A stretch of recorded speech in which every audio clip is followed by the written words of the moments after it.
The greatest series ever is back, college football imperialism, this time with 136 teams. Only one college will still be standing by the end of this video, and I waited on the updated rosters for this one because I wanted every college to get their fair chance at winning it all. How this works is each turn I'll spin this team wheel, it's going to land on a college, this one being Michigan, and then I'll spin this directional wheel to determine what area they're going to attack. So we have the Wolverines attacking a much smaller school in their state, Western Michigan, and the loser will be eliminated from Imperialism. Then as a reward, the winner will get to take over all of their opponent's land, and this process will go on and on until there's just one team left. So make your winner prediction in the comments now, but don't cheat. It's not looking very good for Western Michigan, but you never know what they could do, and it is clearly pretty safe to say that they are not going to be able to beat Michigan. This one was pretty rough for the Broncos, losing 58-0, and they let true freshman quarterback Bryce Underwood do whatever he wanted. One thing that is really sweet about Imperialism is we typically get some wild upsets you'd never expect. That did not happen there. I have a lot of faith though, as we go down from 136 teams to just one, we're going to see some crazy stuff. With new teams, Missouri State and Delaware being added to the wheel, it'll be interesting when they get to play. But for now, we're going to get the Hawkeyes attacking somebody, and they're headed to the northeast. That arrow starts from the center of the logo, and it just hits Wisconsin's territory, not Minnesota's. But no matter which team it landed on, we were going to get a rivalry matchup. There's actually been a surprising amount of solid offense in this game so far too. But what it will all come down to is whoever can score a touchdown. If Wisconsin can't pick up this 3rd and 10 with Billy Edwards Jr., where he takes a shot to the end zone, and it was just swatted out. Now they're going to have to kick a field goal, which is most likely going to send this game to overtime. We've seen missed kicks in Imperialism, though. We've seen block kicks. This one goes in. And what is Iowa doing returning this out? Is they're at the 13. They got the stadium pulse going against them, but they're still going to try and throw with a backwards pass that gets them almost nothing. I told myself, though, I'm going to be kinder to the Iowa offense this season. I'm going to be a little bit nicer, so I'm not going to criticize it yet. That kid's name was Mark Gronkowski that made the throw. Maybe he's the future for the Hawkeyes. All he has to do is get this team in field goal range. And let me tell you, I just did a little bit of research on him. He transferred in from South Dakota State. His record as an FCS quarterback with the Jackrabbits was 49-6, which is really impressive. That was a good run too. So Mark Gronkowski is going to earn my respect, and I think they're going to get a field goal. You can see the same problem we have had in Imperialism every year, though, is going to be back this year, where the clock runs during the replays, which means teams' time management stinks. I've told the devs about it. I don't know how it's still in the game. It isn't in Dynasty. If you watch a game like this in Dynasty, you won't run into it. But instead of having a chance at kicking 3, we have made it to overtime. As we head there, you'll see Wisconsin has the ball first on their first play. They're going for the end zone, and Iowa could have picked it. That could have been the game. It was in their hands. Instead, the Badgers get a couple more chances to at least make sure that they get on the board. And is it just me, or does all the movement from the mid quarterbacks in college football make like 0 sense? Billy Edwards Jr. was at Maryland last year. He wasn't anything special. And then he transfers over to Wisconsin, where he'll most likely still not be anything special. There's just so many movements like that, lateral movements that don't make sense. But this is how I was going to lose the game. It was a fumble because it was a backwards pass, and it just hits his helmet. He doesn't catch it. That's actually one of the worst ways I think we have seen a team go out in Imperialism. I'm sorry, Iowa fans. You just gotta wonder what's going through this kid's head. Did the nerves on the road get to him? Hits him in the shoulder. He doesn't even know where it's at. And then, of course, he can knock it back in time. I'm sure a lot of you are hoping that is not how your favorite college goes out in this Imperialism, because that was pretty painful. That's exactly why I love Imperialism, though. I told you some wild stuff was going to happen. Wisconsin has taken over more land than they have started with. But we are only 2 matchups into this 136 team Imperialism. The next one is going to take us down to Texas, where UTSA, the Roadrunners, are headed on the road. I hate myself so much for that one. Anyway, they are headed up to the north, where this is just going to hit the Longhorns territory instead of the Bobcats. A slight curve can make a bigger difference than you might think. I would know. And I wish I could sit here and tell you that this was a great game, but I can't. UTSA got flattened 38-14. Arch Manning definitely did well in his first test, but they're not all going to be that easy. Next up, the wheel is going to take us over to SMU. We are staying in the state of Texas, and they're going to be headed to the northwest. This is going to match them up against North Texas, so we have another in-state matchup. And just because the Mean Green had me out for one game last year, they'll always have a special place in my heart. That's why I was really excited to see they still have a chance in this. The catch, though, is they spent the final 5 minutes trying to get the ball back, and now they only only have about 30 seconds left. If they don't make sure to get out of bounds, they're going to be in some trouble. They have no timeouts left. They're down by 8. Coming back in this circumstance is an extremely tall ask, especially since the computer is going to be smarter in this game than they would have been last year. There is no pressing going on at the moment.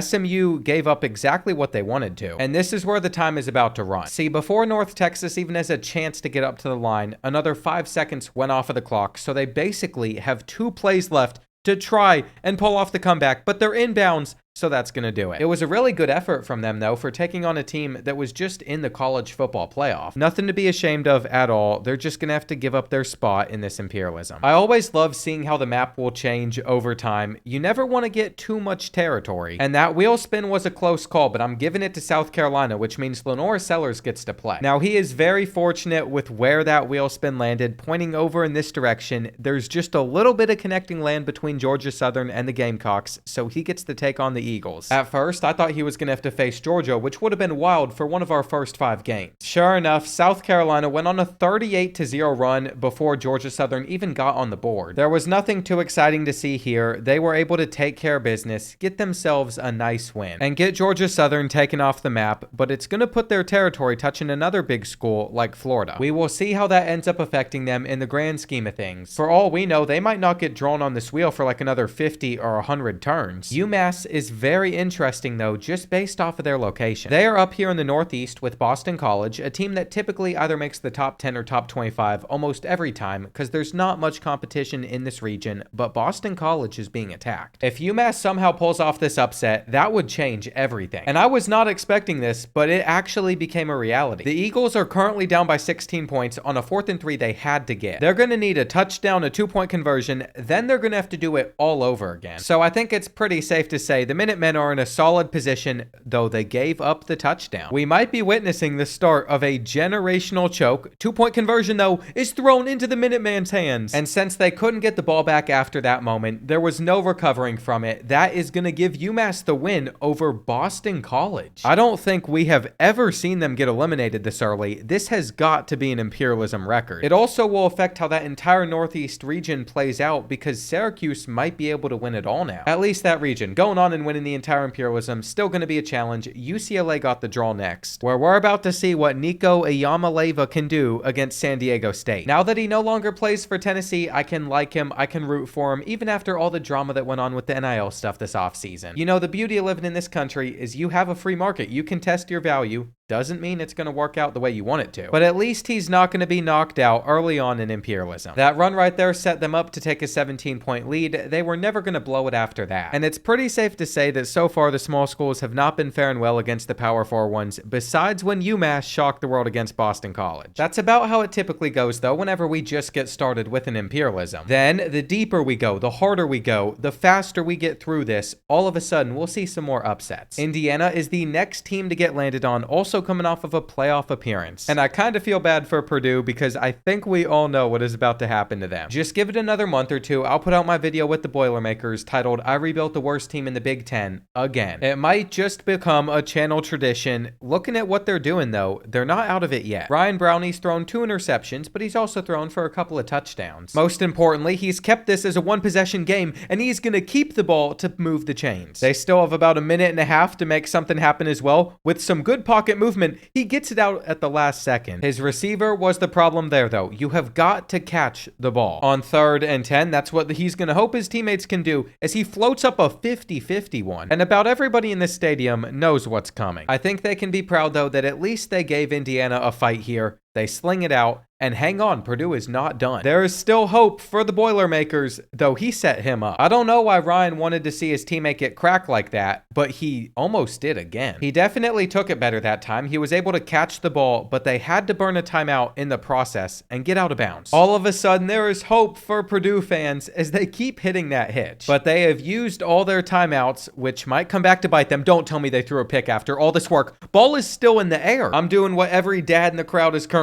doing right now. Is Ryan Browning going to be able to help them pull this one off? He looks like he's about to take a sack, and he does. That's going to cause the clock to wind down. This is probably the final play of the game. Purdue takes a check down, and you can't reach the end zone. I really thought that there was a chance that they pulled off the rivalry upset for just a second. It's okay, though. Those fans are very similar to me. Just like them, I am most likely already looking forward to basketball season as a Kentucky one. I can sympathize with them, though as long as the wheel doesn't land on Kentucky, we're going to stay in it. UConn getting a draw means UMass might be on the chopping block already. But instead of the Huskies taking on the Minutemen, they're deciding to go after our nation's Army. On paper, the Huskies are the better team. They're 2 overalls better. Army's offense is only a 69. But that did not matter. They had the home crowd on their side, and they have a 1-point lead with a minute remaining. UConn only needs 1 point, though, which means if they get into field goal range, it's over. Joey Fagnado just got them there. He is dealing with a lot of stadium pulse at the moment, and with a very clean pocket, he hooks up with his receiver. As long as the Huskies' clock management isn't horrendous, they should be able to close this one out. They are calling another play, though, as time winds down, and then they can use one of their final timeouts. From here, you can send on the field goal unit, which is going to drill it, and you gotta feel for Army right now. They only have 8 seconds to pull off a miracle, and they're gonna complete a check down inbounds, which means we're seeing UConn have success. It's not just UMass having success, UConn is too. I don't know what's happening right now, but this is setting up to be a pretty dang good Imperialism. I still think Syracuse is going to end up coming out of that Northeast region, though, and we're headed to Oregon State. The poor Beavers are one of the 2 teams that got left out in conference realignment, and with a weakened roster, they're going to have to take on their in-state rivals, Oregon. There's no way they can be happy with having to face one of the best teams in the game this early on. To my surprise, this is probably the lowest scoring game that we've had so far. Oregon State would need to score on this play to have a chance. If they were really smart, they'd at least attempt a field goal. Instead, they're just sending up a prayer to the end zone, where they should have caught that ball. No wonder the Beavers only ended up scoring 3 points. That would have gone so much differently too if they just had an offense for 60 minutes. With that result, we're literally just 10 games into Imperialism. So not too much has changed. Your favorite team is probably still in this thing, and Cincinnati is going to have to go somewhere trying to take over some more territory. Their first matchup doesn't seem too bad. They're just going to be attacking the Ohio Bobcats. But if you know anything about college football Imperialism history, you know to never sleep on Ohio. This is a team that probably gave us the most special Imperialism of all time. And in college football 26, they might be able to do it again. Cincinnati's currently trailing by 5, but it seems like they're about to take a lead with that amazing spin move. Ohio just couldn't wrap it up. Ohio's defense hadn't given up a touchdown all day, but they finally did. They gave up the 2-point conversion as well. For a split second, it seemed like the Bobcats might be able to pull off the upset. But now with 90 seconds remaining, they're trailing by 3, and they're already near midfield. The clock is actually working in their favor as well,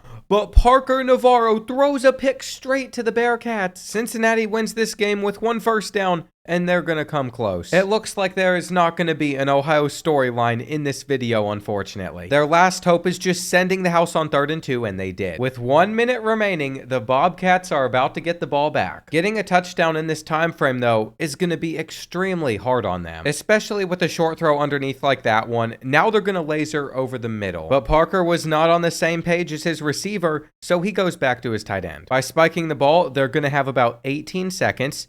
I thought that was a fumble. It should never be if it was a forward pass, but just the way that it bounced, it made it look like it might have been. That last completion sets them up for 2 Hail Marys. I hope they actually send this one to the end zone.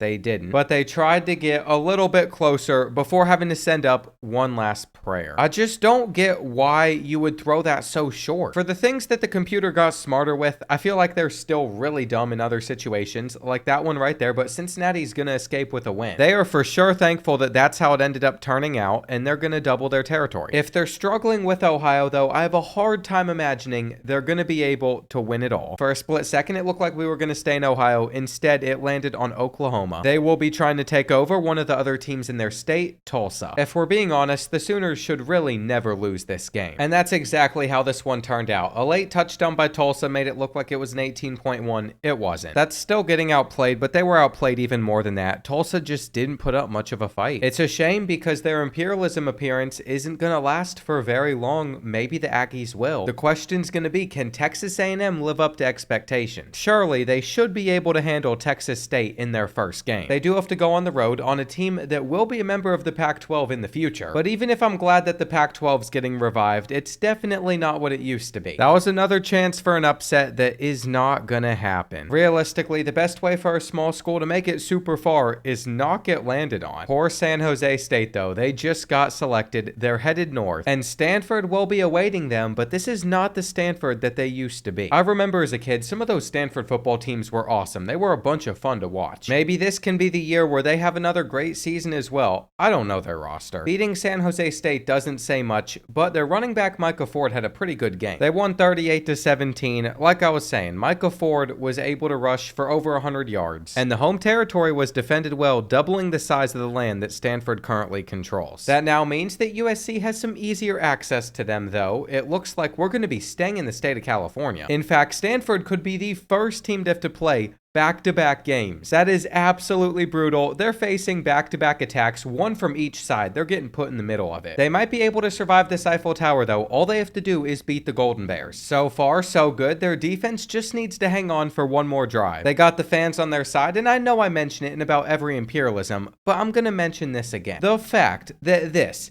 is an ACC matchup is ridiculous. It'll never make any sense to me. It was the worst thing that came out of conference alignment, in my opinion. This is also how I'm learning that Cal has former Ohio State quarterback Devin Brown there. He never got to start, but we are now going to get to watch him go to work. Currently, he has them on the 44-yard line, and now they're going to get a big gain inside the red zone. Here's the problem, though. Look at the clock. By the time they get off another snap, this is going to be the final play of the game. Can Devin Brown send this one to overtime? He throws it up to the end zone, 50-50 ball, and it's caught by Stanford. You cannot light up under the player. I couldn't tell who was getting it. They were able to make the defensive stop. I thought that Cal actually had it. Great D from Stanford, though. They were putting in that work, and now they've been able to acquire 2 more territories. If you look over at the state of California, there's only 4 schools left there. It makes sense that between them and Texas, 2 of the states with the most football schools, they're losing a lot of programs. And I'm almost positive Ohio is in the top 3 of having the most colleges at the FBS level, too. Bowling Green is one of those programs. I don't know who said it was a good idea to attack Ohio State, but that's what they're doing. They're trying to pull off what would most likely be the biggest upset that we have ever seen in Imperialism. They were able to score 16 points, but when you can't stop Ohio State's offense and Jeremiah Smith, you're not going to win. I always like when small schools have that chance, though, to pull off the upset because we have seen it happen before. And if it doesn't, since Ohio State had to expand their territory, there's a higher chance that they get attacked or they have to attack. Now, I'm going to be very curious to see what Utah can do here. I don't know much about their team this season, besides Cam Rising is finally gone. We're not going to hear about him getting injured again. We'll see how they do against Utah State. I have a feeling they're probably going to win the Battle of the Brothers just based off of their performance in one of my recent videos. Devin Dampier's not done enough to put his team in front though. And what I find so interesting about this matchup is that quarterback for Utah State, Bryson Barnes, used to play for Utah. He wanted a chance to get more playing time, so he transferred over to the Aggies, where he now has a chance to take down his former school. I really don't know how serious people out in Utah take this rivalry. I would assume that Utah BYU is a much bigger deal to Utah fans. And this made me realize I really know like nothing about Utah besides like 70% of the state's Mormon. It looks like after getting held to a 4th and 2 though, they are just gonna punt it and they're gonna pin them back. So there was an opportunity here where they could get a game-winning safety, but they only had 3 defensive linemen out there. What this means is we are headed to overtime. That is something I can fully get behind. Devin Dampier used play action to just throw a short pass. I guess he did not like any of his deeper options, making it 3rd and 9, where he throws it up. This is probably going to be a jump ball, and Utah State gets the interception. Assuming they don't really mess things up here, they're going to win. All they have to do is not do something like throw an interception here. In fact, I don't know why they were even throwing it in the first place. They should have just kicked 3. In fact, they just made things way worse if they can't get off of this hash mark. And they're definitely going to miss this field goal. If you have ever watched the computer kick in a situation like this, you would know that they really struggle on the hash mark. So if Utah State misses this, I'm giving it like a 50-50 chance. Are they going to be able to pull this off?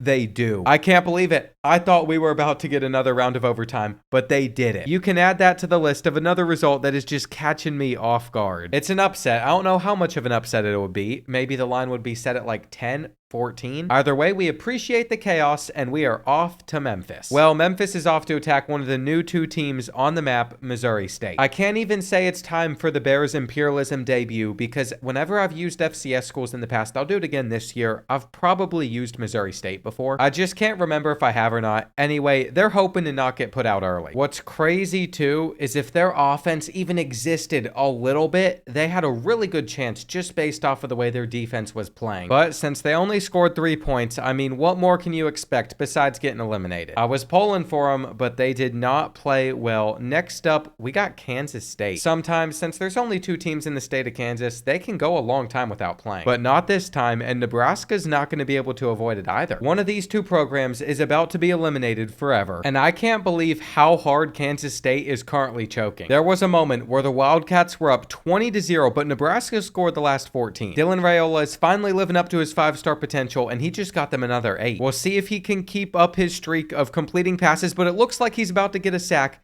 He got rid of it. That was massive from the young quarterback, and now he's going for an end zone shot, which is going to be completed. All Nebraska has to do is hit an extra point. What are we watching right now? I want to see the celebration. It was Dan Key who brought it in, a former Kentucky receiver. I'm sad. I wish he would have stayed at Kentucky his entire career. But I am happy to see him having success with the Cornhuskers. Now, Avery Johnson it's his turn to respond, and this is a very, very good start. You know, sometimes you just got to chuck it and hope for the best. Dylan Edwards did not explode far there, but it was seeming like he could have. I mean, he was coming quick. What this is really all going to come down to, though, is about 5 yards. I see some open underneath players, and Nebraska can't let him turn upfield. That just made this kick so much easier than it would have been. They are going to put that one through the uprights. Just not much that Dylan Raiola is going to be able to do here. That's going to seal this game. Though they break a tackle, I wish the computer'd start lateralling and stuff. Like if they came out knowing it was the final play and they threw like a screen pass and you had guys following back, they're throwing pitches, it'd be really cool to watch. Now, knowing how EA can code stuff sometimes, that might turn into a broken mess, but I would be willing to risk that chance for some of the crazy things that would happen. Especially if you could start running some of that lateral stuff yourself. Anyway, this is what the map is currently looking like, with Kansas and Oregon having some of the biggest territories of teams that have gained some land. We will see how long that remains true. Arkansas is going to get selected here. I think they're a really interesting team inside the SEC to rebuild. They're going to try to prove that they don't need it, though, by beating in-state rivals Arkansas State. This is a game I could totally see them losing, but then going on and beating some top 10 SEC program they have no business taking down. My prediction was spot on, by the way. Look at where this one currently stands. The Razorbacks are down by 7 points, but Taylon Green's keeping them in it. There's still 20 seconds left, and we know that this kid can sling the rock. He is very lucky they didn't turn around and pick that ball off, though. Now he's finding the seam on the cover 3. But the question's going to be, with 12 seconds left, are they going to get off another snap? We know that they should, but that clock's going to start running. Here we go. 3 seconds left now. He's clapping fast. He gets the snap out. We might have an overtime. No, we're not getting overtime. Taylon Green just took a check down, knowing that the game was on the line, so Arkansas State gets the win. I am sorry, Arkansas fans, that it has to be this way, but it does. That is going to be the short existence of the Razorbacks in Imperialism. Temple is another team in the Northeast region, by the way, that could make things interesting. They just happen to get the worst draw of all time, and this happens more often than you might think. I can vividly remember them being put out like this in basically every Imperialism. And this Imperialism is going to be no different. Penn State is currently up by 32. They were so solid defensively, they wouldn't even give up a touchdown at the end of the game. And Drew Aller played about as well as you could have hoped that he would, as his team easily took care of business versus the Owls. That is going to make Delaware's chances of staying in this thing a little bit worse, though they're not very high. I'm just tracking them because they are one of the new 2 teams to this Imperialism. They're a very small state, so they might not get attacked for a while. Currently, though, Penn State could also be the team that takes over that entire Northeast region. And these California schools have been getting pretty busy this entire Imperialism. We're going to get another attack out of UCLA, this time headed over to Arizona State. The last team they faced was San Diego State, so this will be a lot more challenging. challenging. But with 2 minutes left, they look like they have a really good opportunity to win. What they're going to have to do, though, is somehow stop Sam Levitt, who got this one out very quickly. They got a guy at receiver just spamming juke moves for no reason. Not sure what's up with that. But then they ran into each other. Kenny Dillingham is going to be losing his mind over there on the sidelines, but now he can be fine because Arizona State just went up by 1. What will Nico Iamaleava be able to do in response? He's been having a good game as well. Turnovers have not been a thing for these two-star quarterbacks, but Nico came close to turning it over there, and that was another tight throw that worked out. If just one of those guys turned around half a second sooner, it'd be over. I thought he was about to pick up the first. There were way too many defenders he had to evade there, though. It is 4th and 1, UCLA's life on the line, and the check down might do it. They can kick a field goal from here. It's going to be far, so it's not a guarantee that it goes in, but that's going to help. I mean, they don't even need to be throwing it anymore, but they just keep on doing it. And if Nico were to throw an interception, that would be the dumbest thing I've ever seen. Why are they not running the football? Arizona State pulls off the miracle and somehow doesn't lose. I just don't get it. Like, why would you throw it there? The Bruins could have easily won this game, but instead, they're not going to pull off the upset. They're going to knock themselves out instead. And from the looks of it, in this Imperialism, nobody's going to be able to close out any games. Everyone's going to struggle. It might seem like your team has a guaranteed win at some point, but they could find a way to mess it up. We will see if Pitt ever ends up finding themselves in that type of situation. They get a really relaxing start to Imperialism, taking on Kent State. I really don't think there's been a worse team in college football the last few years, besides the Golden Flashes. Just for reference, in the last 2 seasons, they have won 1 total game. That is why it is so baffling to me that Kent State even has an opportunity to be in a competitive matchup with the Panthers. But I will say they completely blew it in the 4th quarter when they let things get out of hand, and even at the end of the 3rd quarter. There was actually a moment in that game where Kent State had a lead. They just couldn't find a way to get the job done, so they're going to be out. And that leaves us with 2 teams in the state of Pittsburgh. Back up to Michigan, like we started Imperialism is where we're headed. This time, the Wolverines might not be taking the field. They especially can't if Central Michigan's attacking, trying to take down the Spartans. Now, if you look really closely into the crowd back there, you're going to be able to spot a wild Connor Stallion sitting out there on the sidelines. I'm not sure how he did it, but he's done it again, and what he watched was Michigan State handle Central Michigan pretty easily. That leaves 3 powerhouse football programs from Michigan still left in Imperialism. You got the Spartans, you got the Wolverines, and then you got Eastern Michigan. With their current position, they are a real threat to win it all at the moment. We will see how that pans out, and the wheel is now taking us over to Bill Belichick and the Tar Heels. You know, he might be the happiest 80-year-old on the planet. I wouldn't want to coach against him. Since he has to play Liberty, though, I actually wouldn't count out the Flames. They might no longer have Caden Salter, but they're still typically pretty good. They just didn't show up offensively without him in this game, only scoring 10 points, so the Tar Heels are going to win. That's not too surprising of a result, though. That's about what we expected to happen. There will be no underdog run for Liberty in this Imperialism, and Delaware did not get landed on. I was about to say, the Blue Hens are so unlucky to already have to attack. But instead, we have Duke, where it's almost impossible to tell which of these 2 schools it actually touches. After taking a real close look at it, though, I did determine that the Tar Heels are going to have to play in back-to-back games like we saw Stanford do. And this one might not be as big of a deal as this would be if they were playing in basketball. But it's still a big rivalry, and currently,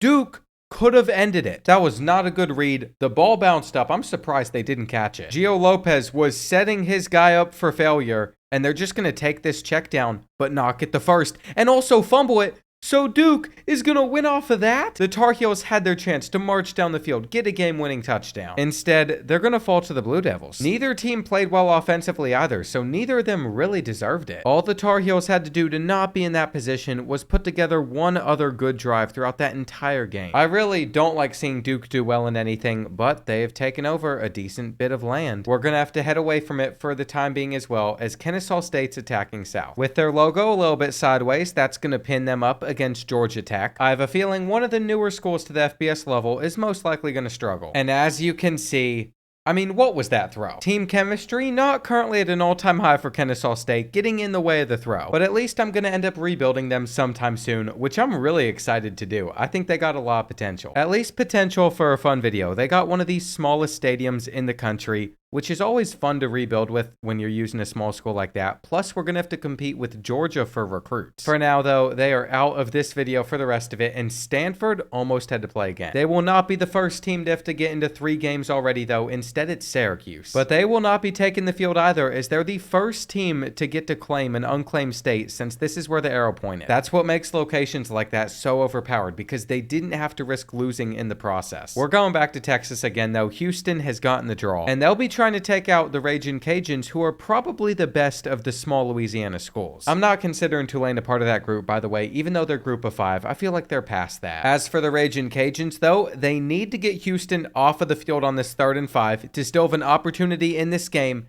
and they're not going to. I figured they'd be able to get the ball back and they'd have a chance to drive down the field and tie things up, but it just didn't work out that way. But I can't feel bad for them. They were only able to come up with 8 points. They had plenty of other opportunities. And I gotta say, fantasy football is already driving me nuts this year. I've had like 3 guys get injured. The season hasn't even started yet, and I just keep getting updates that more guys are missing. We're going back over to Stanford playing though. And they are about as lucky as it gets, because I've been doing it slowly. I even put the arrow over the map. If you start at the middle and you go up, they are just gonna hit Nevada's territory instead of the Ducks. With that being their draw, the Cardinals have a much better chance at continuing their run. And if you were rooting for Stanford, I got some bad news for you. With 30 seconds left, they're down by 6, and they're most likely not winning. The only thing they currently have going for themselves is they have some timeouts remaining, which they're using. But they have got to get out of bounds without having to waste a timeout on some of these plays where this was a perfect chance. He couldn't get there though, so with 15 seconds left, we know what Stanford's reality most likely is. You gotta fight out of bounds. They're just not gonna get off another snap. In real life, they would have been able to get one more play, but by the time that they get up to the line, time is run out. So, shockingly, Nevada's going to get a win, and they're going to take over a ton of land. In fact, by the time I'm done moving all this territory over to their color, they might be the biggest one. That is always really hard to tell, though, until we get farther along into Imperialism. It's just safe to say that it's close between them and like 5 other schools at the moment. Buffalo, another team up in that northeast region, is going to be attacking. This is the one we keep going back to, but you don't want Penn State having a chance to move upwards. It'd be nice if they at least had a challenge, as they were getting more and more territory. And from the looks of it, they just ran up the score on poor Buffalo. Their offense had a field day with them. So the most likely result is unfortunately the one that we just got in that game. If it was up to me, I'd want pure chaos. I'd make Drew Aller get benched for it or something. Penn State just got landed on again. So maybe we can get pure chaos. I'm not sure what's up with all these teams playing back to back. What I do know though is the state of Pittsburgh's on the line, as the Nittany Lions have nowhere else to attack besides Pittsburgh. And this is a team where at one point I wasn't sure if they were going to be able to take down Kent State, so I'm not sure if they're going to give the Nittany Lions competition. Well, look at where we're sitting with a minute remaining in this game. Eli Holstein leading the Panthers down the field. They are only trailing by 3. A touchdown gets them the win. The problem though is they only have like 30 seconds now with no timeouts left, so they might just settle for 3. That's at least what I'm expecting them to do here. But the computer is dumb sometimes. I don't know what we're thinking. 9 seconds remaining. This cannot be an inbounds completion, and it's not. Assuming this kick goes in, we're going to be headed to overtime, where an upset is very, very possible. That has enough on it. I could really see the Panthers pulling this off in extra time, but you cannot lose any yards with a run. I thought they might there. On 3rd and 2, they go with the direct snap, and it's going to allow them to move the chains. That worked out extremely well, but now Penn State's prepared. Eli Holstein might just need to sling this one. I saw an open drag route. He found another open receiver who fights his way into the end zone. Penn State needs to respond with a touchdown themselves. Drew Aller has a lot of pressure on him, but they're starting strong. Then on this next play, he threw it straight at him. I know that just has to upset some of you Pittsburgh fans there, because you could have had the win, but he didn't turn around in time, and now they've given up a touchdown. Now it looks like the Nittany Lions are just going to kick an extra point, but next overtime, both teams have to go for 2, so that'll be really interesting. Though before we can even talk about that, teams have to be able to score first. Penn State doesn't seem like they're going to be stopped though. That was until Nick Singleton just lost a couple yards. And on 3rd and 2, Pittsburgh's gonna get the sack. The Panthers are back in control. They have their chance. It's gonna be hard, but if they get their touchdown, this doesn't even matter. What I have seen happen time and time again, though, in these situations is the offenses just stall out. Or they end up making some wild mistake that cost them the game. Like that could have been a turnover, but the jet touch pass just worked wonders. If Eli Holstein can just close this out, he's gonna be the man on campus. But I don't love that play call there. What just happened? I mean, it looks like he just somehow glided like 5 yards. Oh well, what is far more important here is how this drive ends and they get the touchdown. You all saw it headed into this game. I was even a Pittsburgh doubter, but they were able to beat Penn State. So one of the favorites of this entire Imperialism has already found a way to get eliminated. Now when we revisit this Northeast region, who knows which of these teams is going to end up taking over the entire thing. Maybe it could even be Delaware somehow. That is obviously a very big long shot, but I wasn't expecting Penn State to go out this early. And Arizona State already had to deal with an attack. Now they're going to try and get more territory. Either them or BYU is about to come out with a lot. And it feels like it's only been a few weeks since the Cougars lost their starting quarterback. You know, no matter what you might think about what all went down there, I think it's pretty refreshing to see a school just stick to their actual code. But look what it's got them. They got rid of their quarterback to start someone that wears number 47. That is who is responsible for getting them into field goal range and giving BYU a chance to upset Arizona State. Now here's the biggest issue. You see it, they don't have timeouts left. If they're going to pull this off, this next play needs to get them 20 yards and then they got to spike the ball as soon as possible. But that drag is well short. Without being able to get off another snap, Arizona State has survived again. They literally just keep on finding ways to win, but at some point, if you keep it close that many times, it's not going to always go your way. We still haven't even gotten under 100 teams yet either. These Imperialisms are always a huge project. They take me quite a bit to put together, but I enjoy about every second of it. Now, this next game is going to get us two schools that haven't had to play yet. Oklahoma State attacking the Jayhawks. We're getting ourselves back-to-back Big 12 matchups. It does seem, though, like this one is not going to be as close at the end because Oklahoma State's on a 4th and 20, where this kid had all the time in the world to find a receiver. They're not out of the game yet. What's remarkable, though, is he's spent about another minute only getting them another 10 yards, and then they complete this. But at the rate they're currently going, they're not going to be able to pull off a 15-point comeback in the next 20 seconds. With 5 seconds left, I mean, they would literally have to score a touchdown immediately, and they did. Kansas got out to their early lead, and they were able to hold on to it the rest of the way. It was a lot tighter, though, until they got to pull away in that 4th quarter. We're about to see the map with their updated territory in the middle. It looks pretty weird the way it currently is, but this will change sometime soon. There's been a lot of action there than there normally is this early on in an Imperialism. We're going to be in Alabama for the first time. Not with Auburn, not with Alabama, but with Troy headed south. That means they're going to be attacking the Florida State Seminoles. And listen, I know I've spent a solid year just clowning on them for their 2-10 season, but I would like to see them do well. Imagine going undefeated and getting snubbed from the playoffs to the next season where you go 2-10, and then the season after that you bounce back and you finally break through to the playoff. It'd just be an incredible storyline, especially for Mike Norvell, and I'm all here for it. With that annihilation over Troy, Tommy Castellanos throwing for 7 touchdowns might be the most passing touchdowns we've seen in an Imperialism recently. They're off to a hot start. But then again, it's not like they were defending their territory against a really serious attacker. I doubt they were sweating too much when they saw Troy was coming to town, and Ohio State gets to play for a second time. Which poor MAC school in the state of Ohio is about to get eliminated. It looks like Akron's time on this map has officially ran out. And do you want to know what's crazy about the Zips? They're not even bowl eligible this year because of academic issues. I'm not sure they would have made it there either way, though. They just lost 52-10. And it's about time that we hit our first big milestone in this Imperialism. If your favorite team can just survive one more round, they're going to make it to the top 100. Colorado State, though, will be at risk, and whoever they're attacking will be too. Well, if they're about to knock out Kansas State, they're going to have to come strong. But look at that. On paper, they're only 6 overalls worse. They clearly have had what it has taken to compete with the Wildcats. I mean, this is just wild to see, but Colorado State's already in field goal range, and they passed on 3rd down. Now, if they're smart, they're going to run off the clock before kicking a field goal that should put them up. And that's exactly what they've done. They also have a lefty in this situation, so he shouldn't shank it, but he did. How is he sitting there smiling after missing that too? You had an opportunity of a lifetime. Colorado State should be up by 3, but instead, they might not even make it to overtime if Kansas State moves it fast. Good thing for the Rams is the Wildcats have no timeouts left after they were trying to get the ball back, so I don't think they'll make it there. It would take a pretty miraculous play here where they somehow got out of bounds, but it's just not happening. With overtime coming up, the last time we were in this situation, we witnessed an upset, and it looks like Kansas State's got the ball first, where Avery Johnson got that out. I thought there was going to be like no chance that throw even made it there. There were like 3 defensive linemen with their hands up trying to block the ball. Big 3rd and 4 though, where they take a shot to the end zone. How did Colorado State leave him that open? Did no one see him? They're going to have to respond back after that one, and they might. It's looking pretty good so far. I love this. I think this is going to turn out to be a shootout, a great finish, but not getting into the end zone there. Being stopped a yard short could be very bad. Whenever I've gotten down to this spot, I've noticed so many goal line stands. I guess I should just shut up because clearly there was no issue. On to overtime number 2 now, where they're starting out with a run.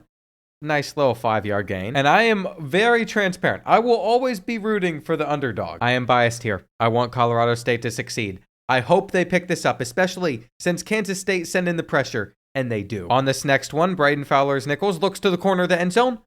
Where's the miscommunication? Why did he not turn around for the ball? Colorado State needs to lock in. You can't have mistakes like that. It's now 3rd and 7, and it looks like they're going to get into the end zone. Kansas State is going to have to respond with a touchdown of their own. The 2-point conversion is a big deal as well, though, where they get it. I think I'm going to get to end this night witnessing an upset. But Avery Johnson might still be the hero that Kansas State needs, as they have already scored. And now they need their 2-point conversion. This is the life right here, man. I'm already invested. I'm deep into this imperialism. Will the Wildcats be able to tie things up?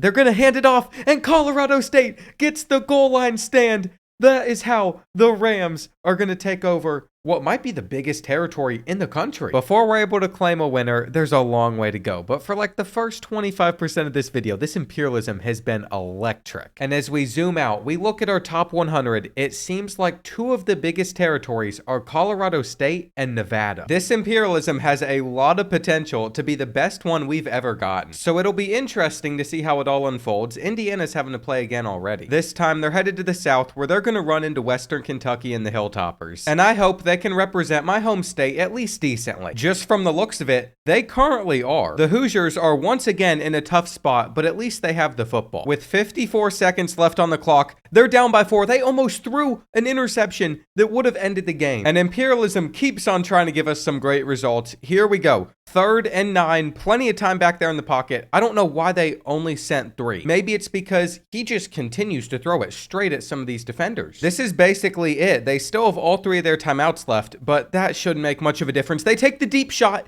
and he misses the catch. All Western Kentucky needs is a 1st down. If they can't pull it off, then they still open the fact that Indiana could come back. But I think they're going to end the game right here on 3rd and 3, as they do. The Hilltoppers were able to defend their home territory and beat a team that I would not expect them to, which just adds to the list a group of 5 schools that have started to find a way to have success. The chaos is finally here. East Carolina is the next team getting a chance to do something. I think they have NC State and Duke touching their territory, and I was exactly right about that. Who they're going to be attacking is the Wolfpack, because the arrow pointed down here. They're the closest territory by land. Now, I feel like I watched this exact game and very close in the last few seasons. And look at that. We have another tight matchup where NC State might be able to come back. All they need in the final 90 seconds is a field goal, but they've only been able to get onto the board once. It has been low scoring for them, but that's what they needed. They still have a minute to make the rest of this happen. East Carolina's defense is going to need to get a sack or something on CJ Bailey, which they didn't do. But the Wolfpack just used their final timeout. Now, I'd be very curious to know why they have a mascot that sits there in a dress. I was wondering that when they were showing it in the trailers. I am just not that familiar with NC State football traditions. They could still mess up this final 30 seconds as well. What they need to do with time running off the clock is just send the field goal unit out there. You don't need to complete a pass. They just got as lucky as they could have. I feel like that ref blew that whistle a little prematurely. He left them a second on the clock to kick the game-winning field goal, which they would not have had. That is how East Carolina is going to go out. I'm sorry, Pirate fans, you came close. Due to some bad clock management, they really had that one. It's unfortunate that's how it unfolded. But then again, if they score more than 8 points, they're not even in that position in the first place. Now we're headed back to Tampa for the first time since I moved from there. They're going to get to head down the road to play the war on I-4. That road, by the way, was always packed. If you want to go between Orlando and Tampa, there were certain times in the day where it was better to just go on 2 hours of back roads than get on that highway. And don't even get me started on the traffic in Tampa after the snowbirds move down every year. Don't get me wrong, I enjoyed the city, but now that I'm back in Kentucky and fall's coming, I could not be better. As for this actual game result, by the way, nothing too exciting here. UCF annihilated USF. In fact, until the fourth quarter, it was looking really rough for the Bulls. I would not consider a 21-point loss great either. It's just better than it was. And that result makes USF the first team to fall from the state of Florida. A lot of teams down there can sometimes make a really deep run because it's far away from everything else. You know who's not going to make a deep run though? My Wildcats. We're already having to play. It's even worse that we're about to take on Louisville. I'm going to enjoy like the first 2 to 3 weeks of the season, assuming we can beat Toledo, and then after that, I'm just expecting it to go downhill. At least for this game though, it ended up going to overtime. So that's some pretty exciting stuff. We're going to have to stop Miller Moss, though, and he already gets them 20 yards. I definitely plan being there at this stadium during the Kentucky-Louisville game this year, especially since I do live in Louisville, right down the road. I don't understand why the city gets hate. I still love it here. That's not good, though. Right now, the Governor Cup is going to go to the Cardinals. We cannot let that happen, so we hit them with the same play they hit us with. Zach Calzada's taking notes over there on the sideline. And I do appreciate Kentucky actually has our mascot in the game this year.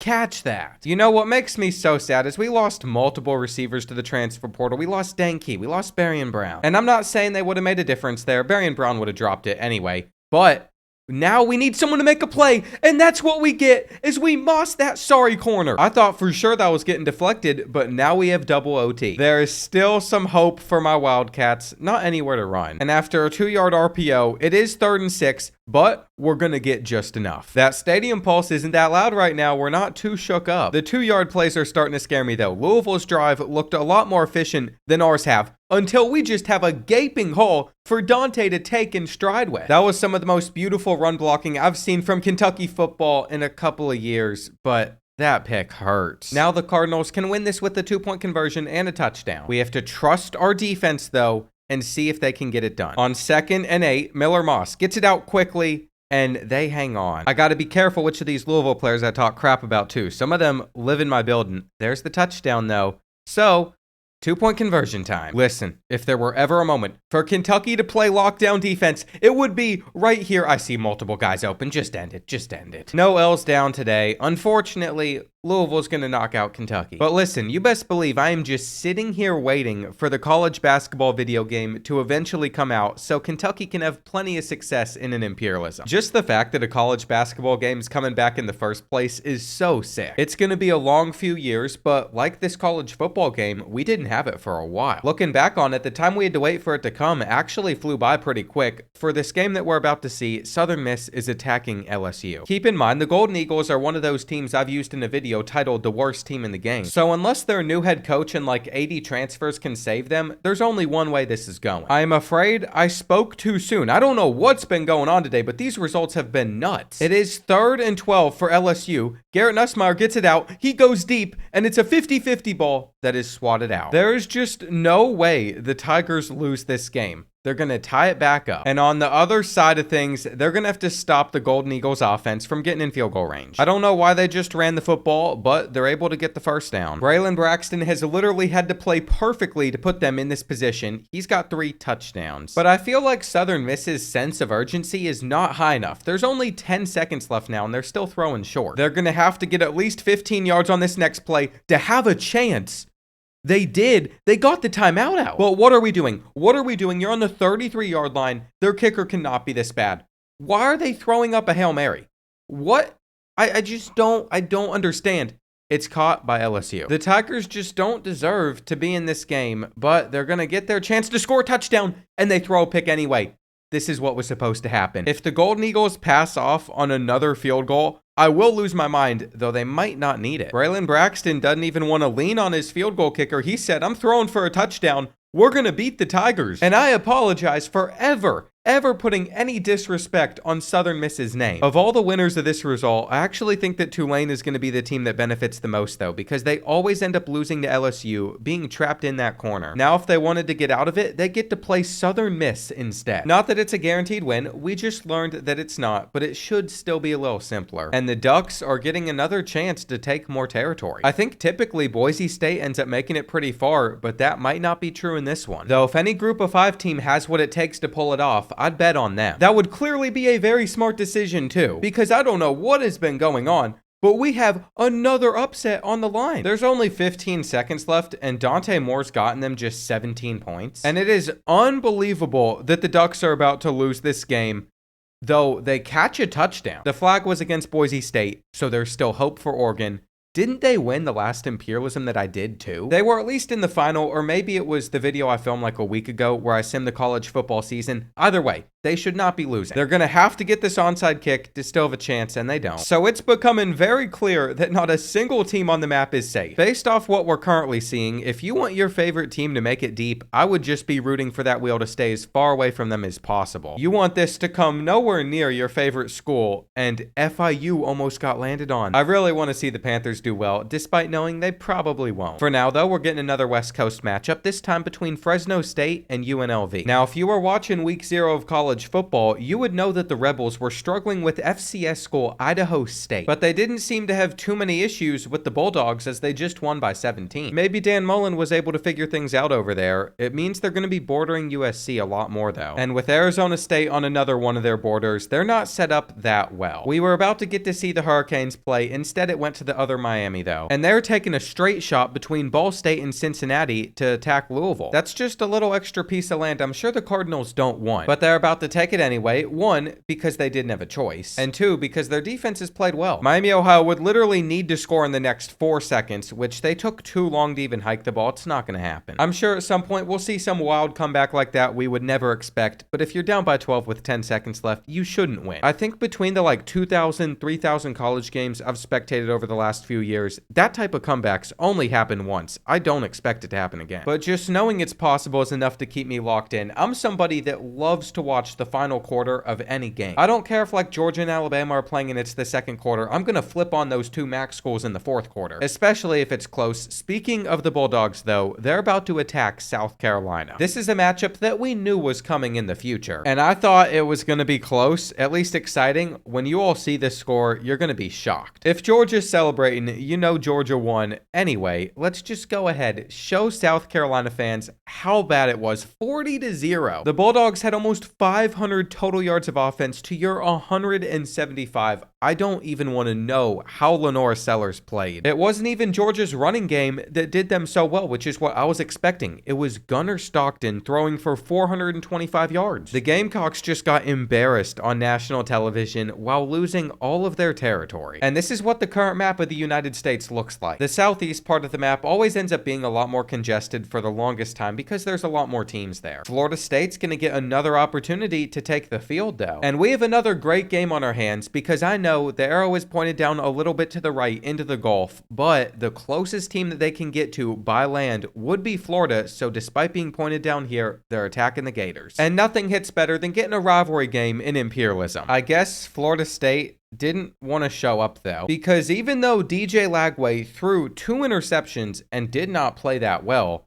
we could go over, see Tommy Castellanos didn't throw for a single touchdown, and the Seminoles lost 38-9. That's the second time in a row I've been excited for 2 big schools in a rivalry, and I've just been let down. The next time the wheel gives us a matchup like that, I'm just going to have to keep that in the back of my mind. The Hokies are a new team though. They have not had to play, and we're going to be getting them attacking Wake Forest. Now, I've definitely not given Wake Forest the most praise in the world when it comes to football, but they have a running back this year that is so fun to play with. Just trust me, load into an online game and go to work with Damon Claiborne's Platinum Shifty. As for this result though, Wake Forest didn't score a single point. We went on a crazy streak of a bunch of close games and upsets to just now be getting blowout after blowout. Somebody's got to change that though, and it could be FAU. Now the odds of it are completely determined by where this arrow is pointing. It turns out that they're going to be attacking the UCF Knights, and we saw what they just did to USF. However, it looks like Florida Atlantic's putting up a really good battle. Quarterback Caden Veltkamp hasn't kept them in this game, but he just made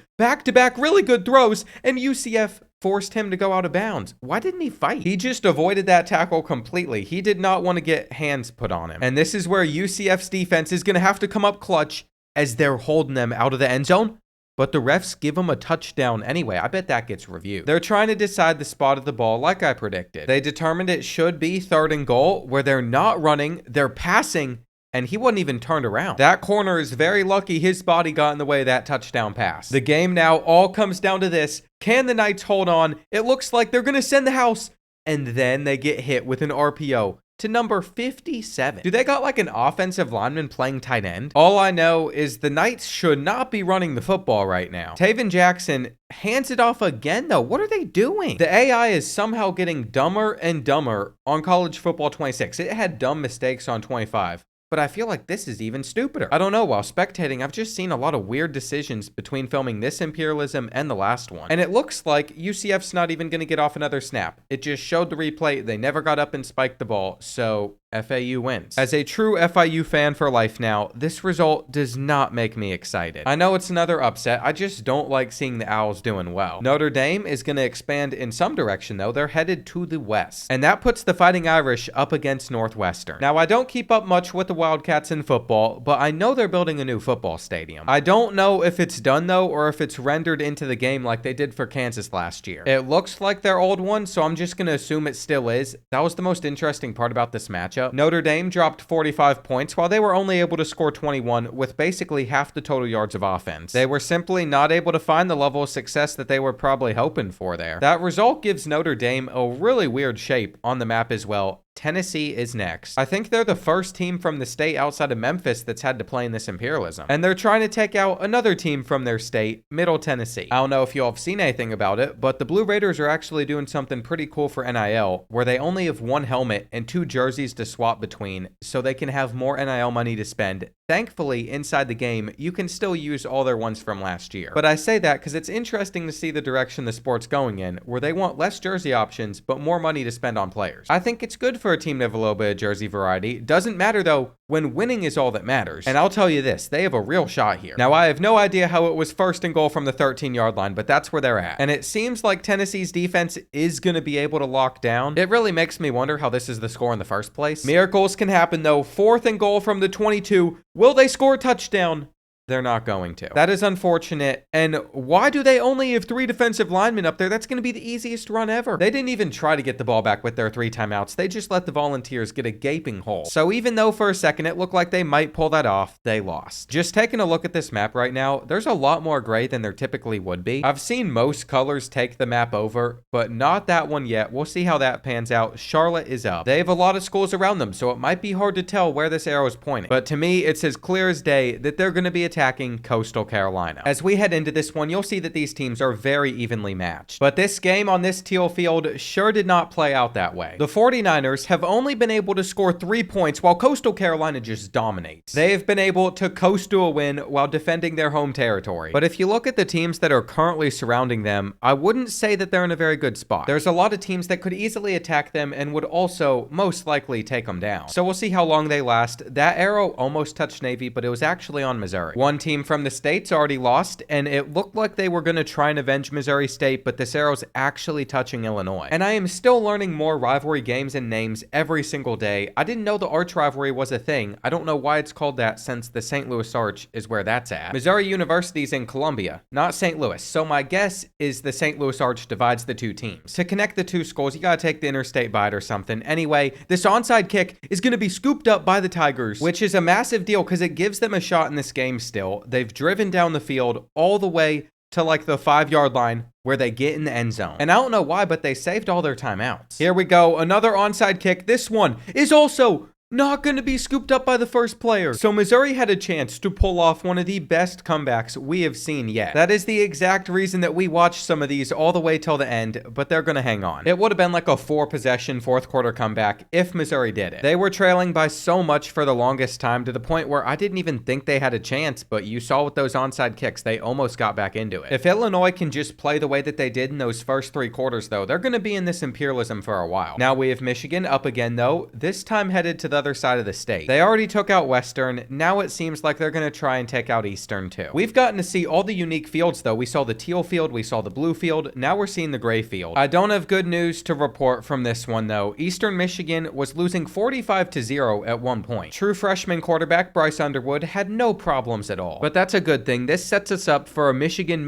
State matchup later on in this video. That is typically how the state plays out in Imperialism. We are headed to Texas Tech. I've heard they spent a lot of good money bringing in some transfers. We'll see how they perform. Of all the teams that they could be taking on, they're going to be taking on the Jayhawks up here, so they would have such a weird span of land if they won this. And either way, one of these teams is going to be in a much worse position because they're going to be touching like 15 schools. If you spend a lot of money on a roster though, and you only score 0 points against the Jayhawks, you have a right to be very upset. Maybe I'm not going to have to do my yearly Kansas rebuild this season. They're handling business again, getting that weird amount of territory. I want to count up how many schools they're touching, and it turns out it's only going to be 11, but if they ended up taking over a territory like SMU's, that's where they're in a lot of trouble. They're already bordering way too many schools. They're most likely going to get attacked pretty soon. Appalachian State is next though, headed south. Well, unfortunately for them, they did not get the draw against Coastal Carolina. They're playing Clemson. But this wouldn't be the first time the Mountaineers would stun a big program. There was no magic for Appalachian State against Dabo Swinney and Clemson though. 45-21. It's just going to be another one that does not finish close, which doesn't really surprise me. For a second, we were getting a lot of upsets, but those have seemed to slow down. We knew the chaos would not go on forever, but it will return at some point. And poor Boise State. This is a team that was able to take down Oregon, but now they're stuck playing again. This time against Washington State, who is the last team that I rebuilt. For every single one of these games, I've had the same time of day and weather. But for just once, I want to get a snow game since they seem to be so rare in Dynasty.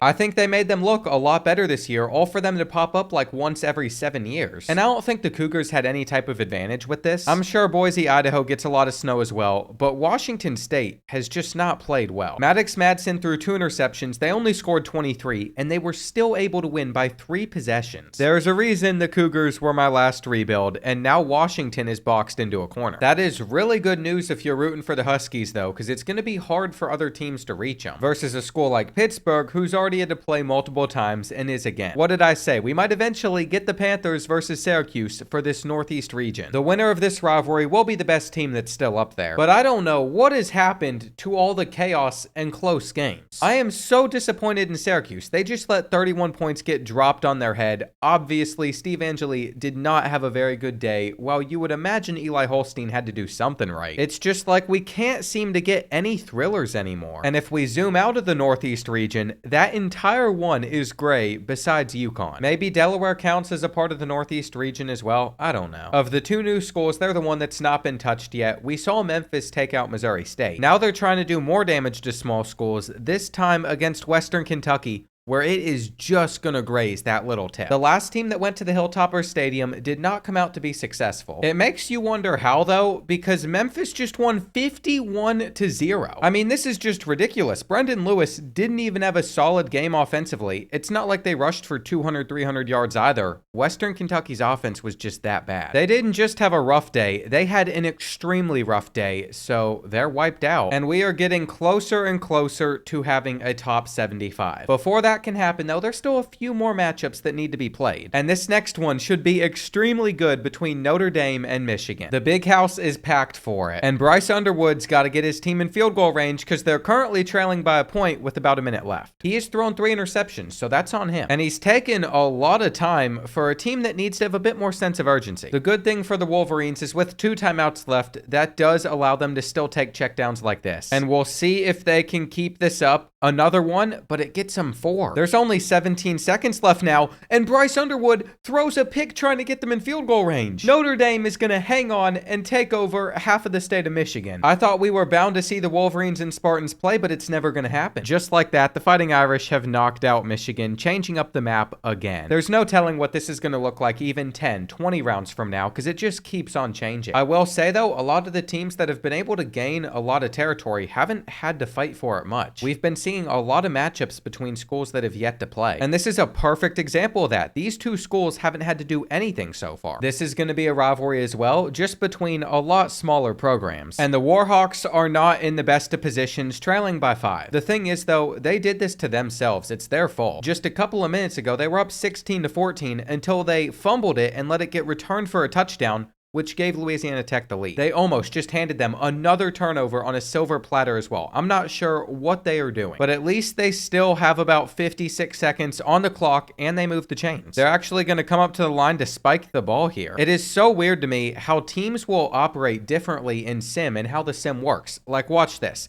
It instantly goes into the next play. It doesn't show any replays for 10 seconds. And that's the way it's supposed to work. I'm not sure what's up with that. Why EA has 2 different settings for different stadiums. I enjoy spectating these a lot more though, but this play call's awful. Never mind, they still have bad play calling too. Louisiana Monroe has made it 3rd and 10 where their quarterback's trying to escape the pressure. But now it's just doing a slow pan across the cheerleaders, the players. There's no urgency. I don't understand why this game functions the way that it does. But Louisiana Tech is going to hang on. They're going to get the rivalry win over Louisiana Monroe. And that is fully on the Warhawks. Like I said, they had a lead with a few minutes left, and they gave them a turnover. It does not surprise me, though. Memphis cannot be avoided. They're going for as much territory as they can possibly take. But they've run into a little bit of a tougher spot where they have to attack Ole Miss. This really doesn't benefit either of these teams. Nobody wants this much territory this early on. And we've stumbled across an interesting score in the final minute in this one, 20-15. You don't see it often. After that play, Memphis took their sweet time before snapping it again and dropping it. But now on a 3rd and 2, they're going to move the chains. They would have been way better off just catching the last ball. There's not that much time left.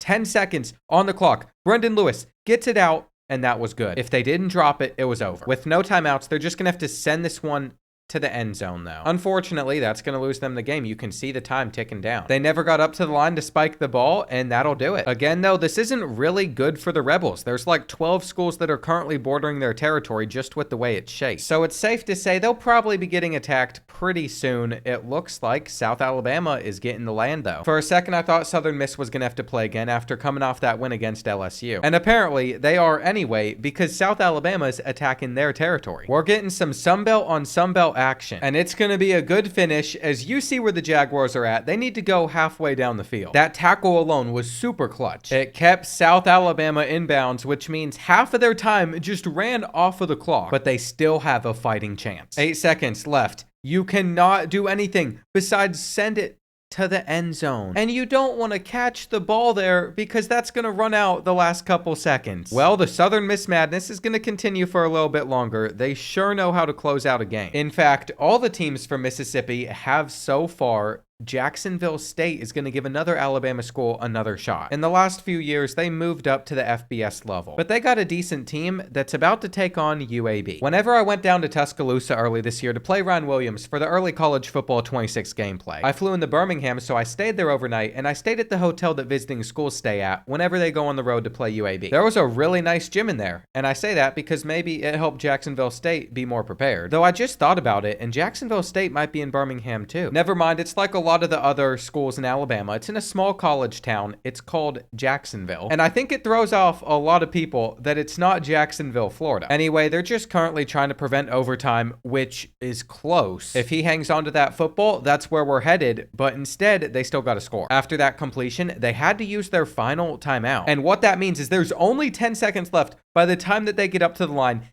You can't be sitting here putting signals out right now. You have two plays at most to end this. This is it. Final play.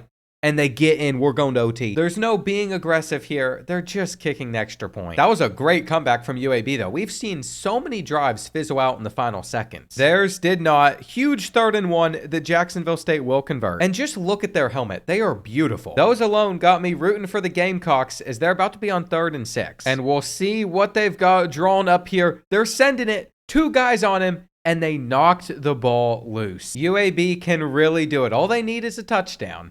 Wait, they missed the field goal too. I just saw the refs doing this. I can't believe that they just shanked that kick, but I've been waiting for a team to do it from the hash mark. For whatever reason though, they are just obsessed with not ending it themselves because of a missed kick, so they'll do it here. UAB said, we're not going to miss our field goal attempt. We're just going to get the touchdown like that. And what a great matchup. The Blazers did a fantastic job of defending their home field. We are getting back in the rhythm of more entertaining football games. New Mexico, we have not gone to that state yet. There's only 2 teams out there. I've sent a couple disses that state's direction. It might be beautiful. In fact, it probably is. I've just never been out there. All I can think of is it would be a bunch of deserts. These 2 teams always seem to end up playing in the Rio Grande rivalry in Imperialism too. And it was a high-scoring shootout that New Mexico pulled away in. Up until the very end, the Aggies had a lead. But early in the 4th quarter, New Mexico scored, then they scored again, then they scored again. It was a 29-point 4th quarter. You don't see that often. The second their offense started clicking, though, they took full advantage of it, so they're going to take home the state. And I have always wondered why those 2 teams aren't in the same conference. It would just make sense location-wise. I know conference realignment makes none of these conferences make sense, but I'd like to see it. For our next game, Marshall is attacking the Cardinals, so the Cardinals are probably going to get more territory. Unfortunately for Marshall, they lost their head coach, they lost their entire roster, but I will be rooting for them. And that did not matter one bit. Louisville flattened them 41-17. There are a lot of good teams surrounding the Cardinals though, which is going to make it pretty challenging to keep this up. Like always, Texas and the eastern half of the US is looking a lot more competitive than the western half. But without Oregon out there, who typically just runs things, I can't wait to see how it plays out. As for Northern Illinois, the poor team is in a tough spot. They got 3 bigger programs surrounding them, and they're going to be taking on Wisconsin. The only thing they have going for them is their background color is gray, and all of those schools seem to have done well. But not the Huskies. They lost this one 45-13. When I compare this game's simulation system to last year, there are a lot more blowouts, which is more realistic to college football. But from an imperialism standpoint, I just prefer if we had 0. Anyway,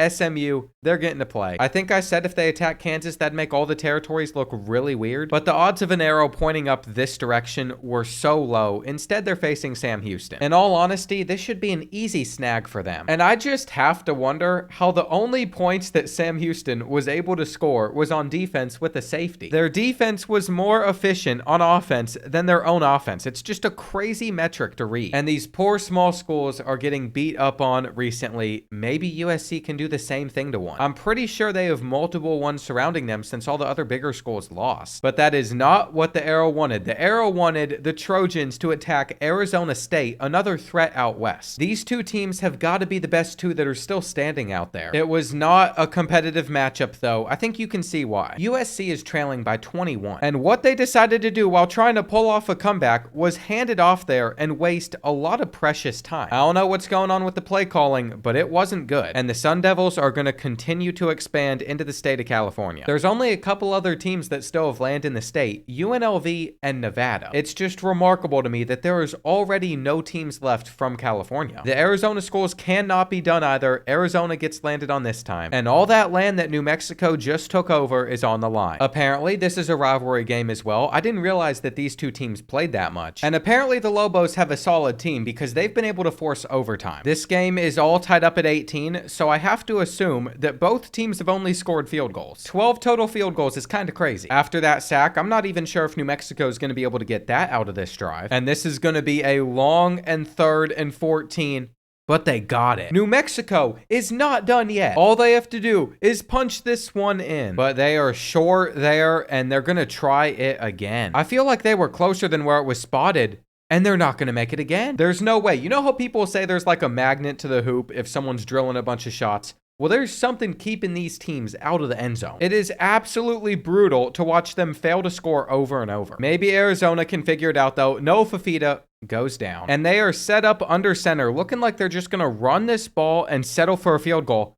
I guess they're still going to get it either way. We are headed to double overtime because neither team is able to reach the end zone. Wait, it's off the post, and it's in slow-mo, which makes it worse. You just have to slowly sit there and watch as Arizona can't beat New Mexico. I'm not sure what type of black magic they got going on down there in New Mexico, but the Lobos have it on their side. They're going to double their territory. You can add them to the list of small schools out west that are going to make a deeper run than I think we're expecting. As for FIU, their time might have come. They're not going to be attacking FAU. No, they're attacking south towards Miami. This is not what I was hoping for them. It's going to be a a tough one for them to pull out. And I'm just glad that with 2 minutes left, it's not completely over. Keon Jenkins is going to have to get this 4th and 13, though. We need to convert to keep our chances alive, and we don't. At the end of the day, Miami's offense was just able to score too much. They ended up having an extremely good second and fourth quarter. It's going to leave them in a really good spot on the map because they are hard for teams to have to attack. Though I said the same about Boise State, and they've already gotten picked on multiple times. I guess they're not going to be content until they can take this entire portion. What they could end up doing, though, is handing over all of their hard work to Washington. I guess they weren't too worried about that, though. They went into this one confidently, winning by 25 points. So now they're going to be left alone up in the Northwest with only schools from the Mountain West Conference surrounding them. I think until we get later in this Imperialism, Boise State might be in the best position of anybody. There's a wide open state in Montana that's next to them as well. Nevada is close, though. Of all the schools the wheel could have landed on, it landed on the Wolfpack. Now it's pointed up north. So I thought Boise State was going to be done playing, but they're not even close. It didn't even take a turn for them to get attacked again. But look at this score. Nevada just didn't have what it took. Boise State's going to take a knee, and the rivalry is going to go to the Broncos. It should not even be a question who's going to have the largest territory in the United States after this one. But even with all that land, I don't think that they're in an awful position. They're just not exposed over there. They have the ocean as one of their borders, Canada as another. Air Force is going to be next. We have been staying out west, going away from being on the east side. And basically every team out here has already played a game, especially since Colorado's about to. The Buffaloes are another team, when you look at the programs that are left out west, that you can't sleep on. They could take over the whole western side. And they were able to make it very clear that they aren't going to have any issues with Air Force, winning this one 34-8. Compared to other teams around them, their territory might not seem like it's that big, but if you compare them out to schools in the east, it's a lot. I feel like there's just so much land out on the western side of the US that has so much potential, but it's unused. Maybe it's the terrain or the heat in the summer in the desert areas that makes it difficult to build on. But when I went out to Phoenix and then northern Arizona this past winter, it was just beautiful in the northern part of the state. This is not good, though, for Southern Miss. If I can get past my little yap session, you'll see Alabama's attacking the Golden Eagles. I still have no idea how Southern Miss was able to beat LSU because they just got obliterated, which mainly is to do with the fact that Ty Simpson had 3 passing touchdowns and 3 rushing touchdowns with 6 total. I was rooting for Southern Mississippi. I was hoping that they do well, but they got the worst draw in this area they possibly could have. Poor Tulane is now boxed in by Alabama, and that is just one of the underdog stories that has had to come to an end. Illinois is a team that I could still see making a deep run, by the way, if they don't get a lot of territory. The problem with that is they're going for a lot of territory as they're attacking Ole Miss, and we're about to see if this is the time where the Mississippi schools crumble or it's just one of them. Well, all I have to report on from this game is Ole Miss scored 3 points, so Illinois blew them out. Austin Simmons didn't even throw for 100 passing yards, so there was no tight battle at the end to see who won. They didn't stand a chance. Now, I did just realize that I have flown through the top 75. I have flown through the midway point in Imperialism because there's only 61 teams that are still standing. So if your school's still sitting here on the map, you've been able to perform over half the schools in the country. Now, I'm looking at you, Ball State fans. If you haven't had to play a single game, it doesn't mean that much. But for a school like Boise State that cannot avoid attacks, it means a lot. Speaking of avoiding attacks, though, that is exactly what they just did, taking over the open state. Yes, when I do Imperialism with the FCS schools, it will be filled up, but it's not in this one. As for the state of Texas, that's where the most schools in the state are in the country, so it's full. There were plenty of options for the Longhorns to face,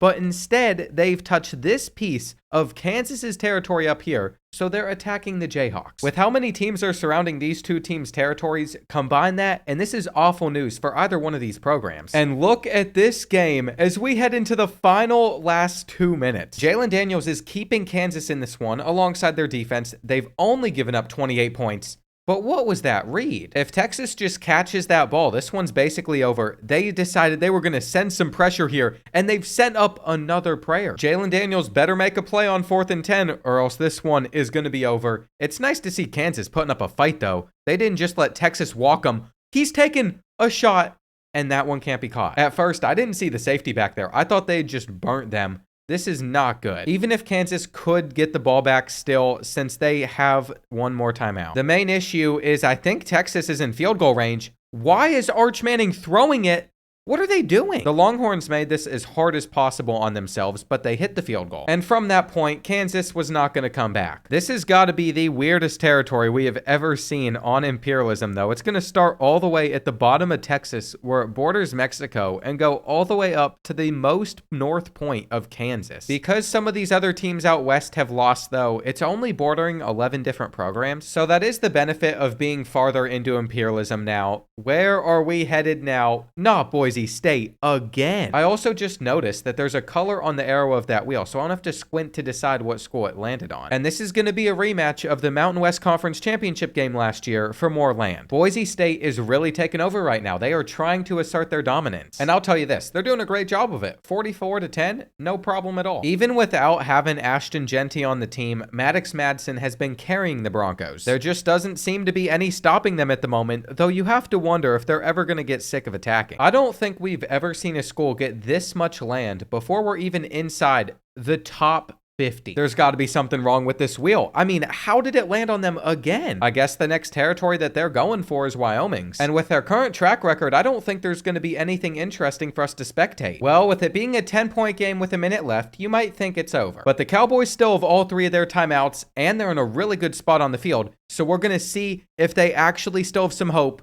No way he catches that. That's a sick catch. The corner had no idea the ball was even coming. All he could do is put his hand up. As for the onside kick, I mean, they were never going to get that. But they still could get the ball back by stopping the run. Though it's not looking likely with some of these gaping holes to just run through. Wyoming gave Boise State a good scare. A scare that they probably needed, but they couldn't pull it off. Boise State wins again. After that result, though, maybe this is when their expansion slows down. There are a couple open states to their right side that I'm sure they'd love to get. It's just like with only a few teams bordering them, it feels improbable for the wheel to select them another time. You never know, though. It would be pretty crazy if it happened. We're not even near the Bees. Instead, we were on Wisconsin, who's already been able to win once. And this is an interesting spot where they're pointed towards Michigan State. I don't think we've ever had this happen before. I'm not sure if these two things are even actually connected up there, but we're just going to pretend that they are so the Badgers can attack the Spartans. It's going to be a classic as well, at least from the defensive perspective. They've played...